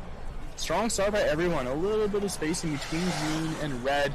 And it looks like Marcus, but with Xavier taking that inside line and slingshotting himself. And we've seen that move happen a few times now in that first corner where that far left gate's able to come through and cross, taking a great advantage coming out of corner 1. So right now it is Xavier followed by Marcus with Timothy in 3rd and Elio in 4th. Xavier's going to try to hold his lead and defend that first place position. And slowly starting to peel some distance away from Marcus. So you want to remove that draft from your behind athletes. And it is now a battle for that 3rd place between Timothy and Elio. Wow, that was quite a move by Xavier. You know, we see that happen a few times now in that first corner where that left 2 gates, they're able to take a high to low line and come out with a little bit of momentum and slingshot their way through beyond any of the far right riders that are battling for position.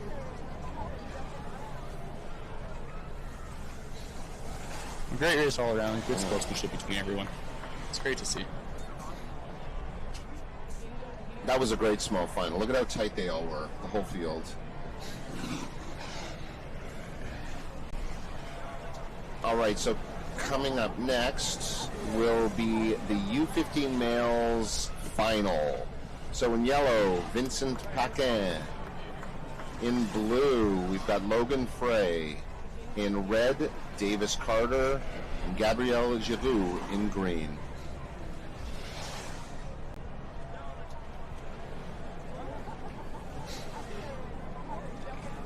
And here they go, they're off. A slight bubble by Davis, but Logan taking advantage and coming out with the whole shot out of corner 1. And Gabriel catching his heels, and just goes to show how important it is to stay centered over that icy start section. Logan, Gabriel, and Vincent taking Logan, Davis, and Vincent taking full advantage of that bobble and are now fighting for that podium position. Currently in the lead, we got Logan, followed closely by Davis and Vincent to trail. All 3 of these boys are going to be battling tight for that medal. There you go, 2 corners left, and a slight bobble by Davis, allowing Vincent to recover.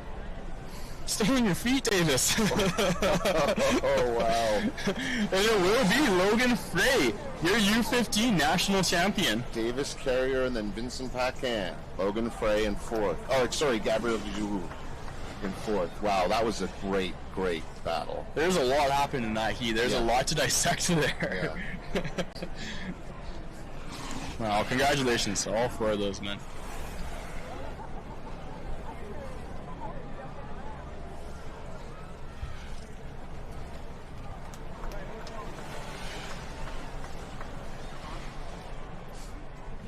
All right.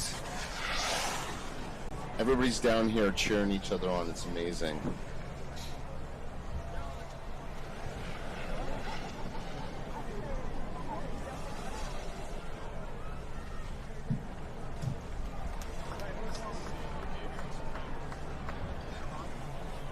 All right, we are now into the FIS women's final. In yellow, Elisa Frost.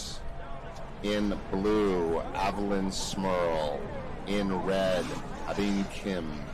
And Stella Paquin in green. All right, this is our FIS women's final.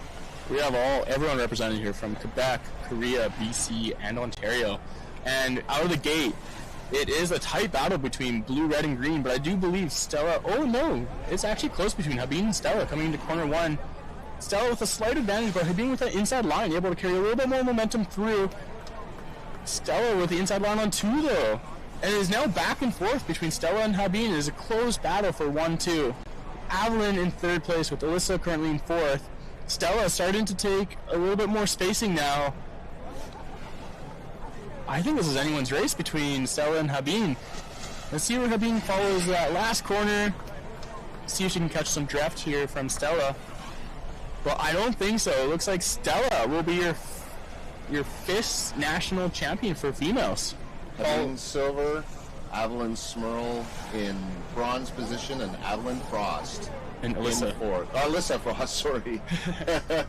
A lot of names coming quick and fast. That was such a great race. You know, and this is Alyssa Frost's first FIS race, so congratulations to Alyssa. Incredible. Fourth place. Yeah. First FIS race. Fantastic. Yeah, very impressive.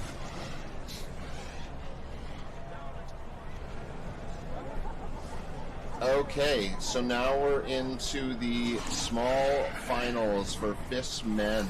Small finals. So there's 2 more races left today. There's this one, there's the next one. Yep, this and big final. So we're almost done. So in yellow we have Owen Weiglin. In blue, Ben Swain. Red we have Dangyu Kim. And in green, Felix Goudreau. You know, I don't even want it to end. This racing has been so fun to watch all day today. It's such a blast. I tell you, man. I just can't get enough of border cross. And Ben with an early lead, coming out strong. Owen in second with Dangyu to follow. A little bobble by Felix. Let's see if he stays on his feet coming into 1. But it will be Dangyu taking that inside line out of 1 with a hole shot. Ben Swain following in second with Owen Weiglin in third. Dangyu going to try to extend his lead here in that first place position. Staying composed, staying on his feet, moving through that snow and fluff that has been falling all day long on this course.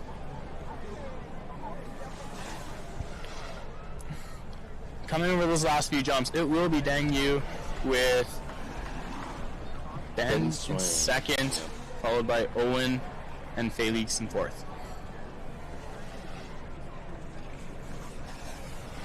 All right, folks. That was great. That was a great race.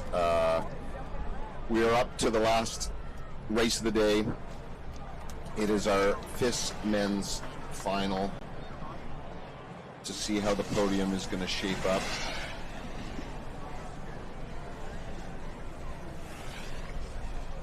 So this will be for the hardware and for your national championship. All right, so we're going to introduce your athletes, your final 4 racers of the day. Xavier Maurice in yellow. That's Xavier Maurice.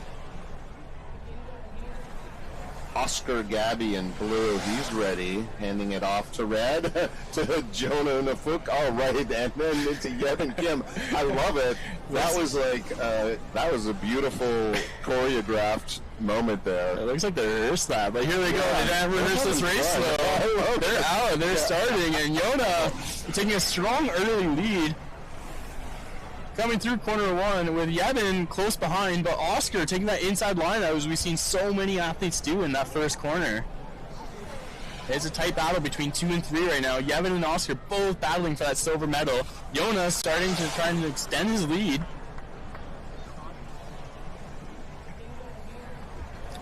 Here we go. Yevon currently in second with Oscar behind. Going to try to draft and make any passes he can. Going over this last straightaway. Oh, but it will be Yona, Yevon, and Oscar, and then Xavier in fourth. But I'm sure that's what is that what you said? Yeah, that was pretty close. I will admit, I'm too scared, but nonetheless, Yona will be your national champion. Yeah. Or your FIS Jr National champion, I should say. Oh, that's fantastic. That was such a fun race. Those guys are having so much fun. It just goes to show how good the camaraderie is between everyone, the sportsmanship of this sport. So great to see everyone so happy, smiling. You know, even that little dance rehearsal at the start. Yeah, you can't predict that. This is a fun race. We gotta watch. I don't know if we can watch those. Do we have those introductions again that we can watch again? We don't have the introductions. We can only show you the race. But that was really exciting. Congratulations to all those men out there. All right. Well, listen, fantastic, folks. So that is our last heat. That is 2026. That is 2026 Junior Nationals here at Horseshoe Valley Resort. Our border cross champions, they've been training all year long to get to this. We're really excited and proud of them. Thank you so much for joining me and Austin White here. Austin, thank you so much for being here. It's like, it just makes such a huge difference having you here in the tent, helping us get through this. You're a pro. And thanks to everybody. Thanks to Canada Snowboard. Thanks to the Government of Canada, Government of Ontario, Ontario Snowboard, of course, and Horseshoe Valley Resort. There's still events all week long, or the next 3 or 4 days. Please tune in, check our website to see what's happening. We've got Style Sports coming up, and as well as PGS tomorrow. So, again, thank you so much. We apologize for some of our kind of technical issues as we're being pulled across the mountain today, but we are so happy to bring it to you, and take care. We'll talk soon. Thank you again, Austin. Really, thank you. Thank you.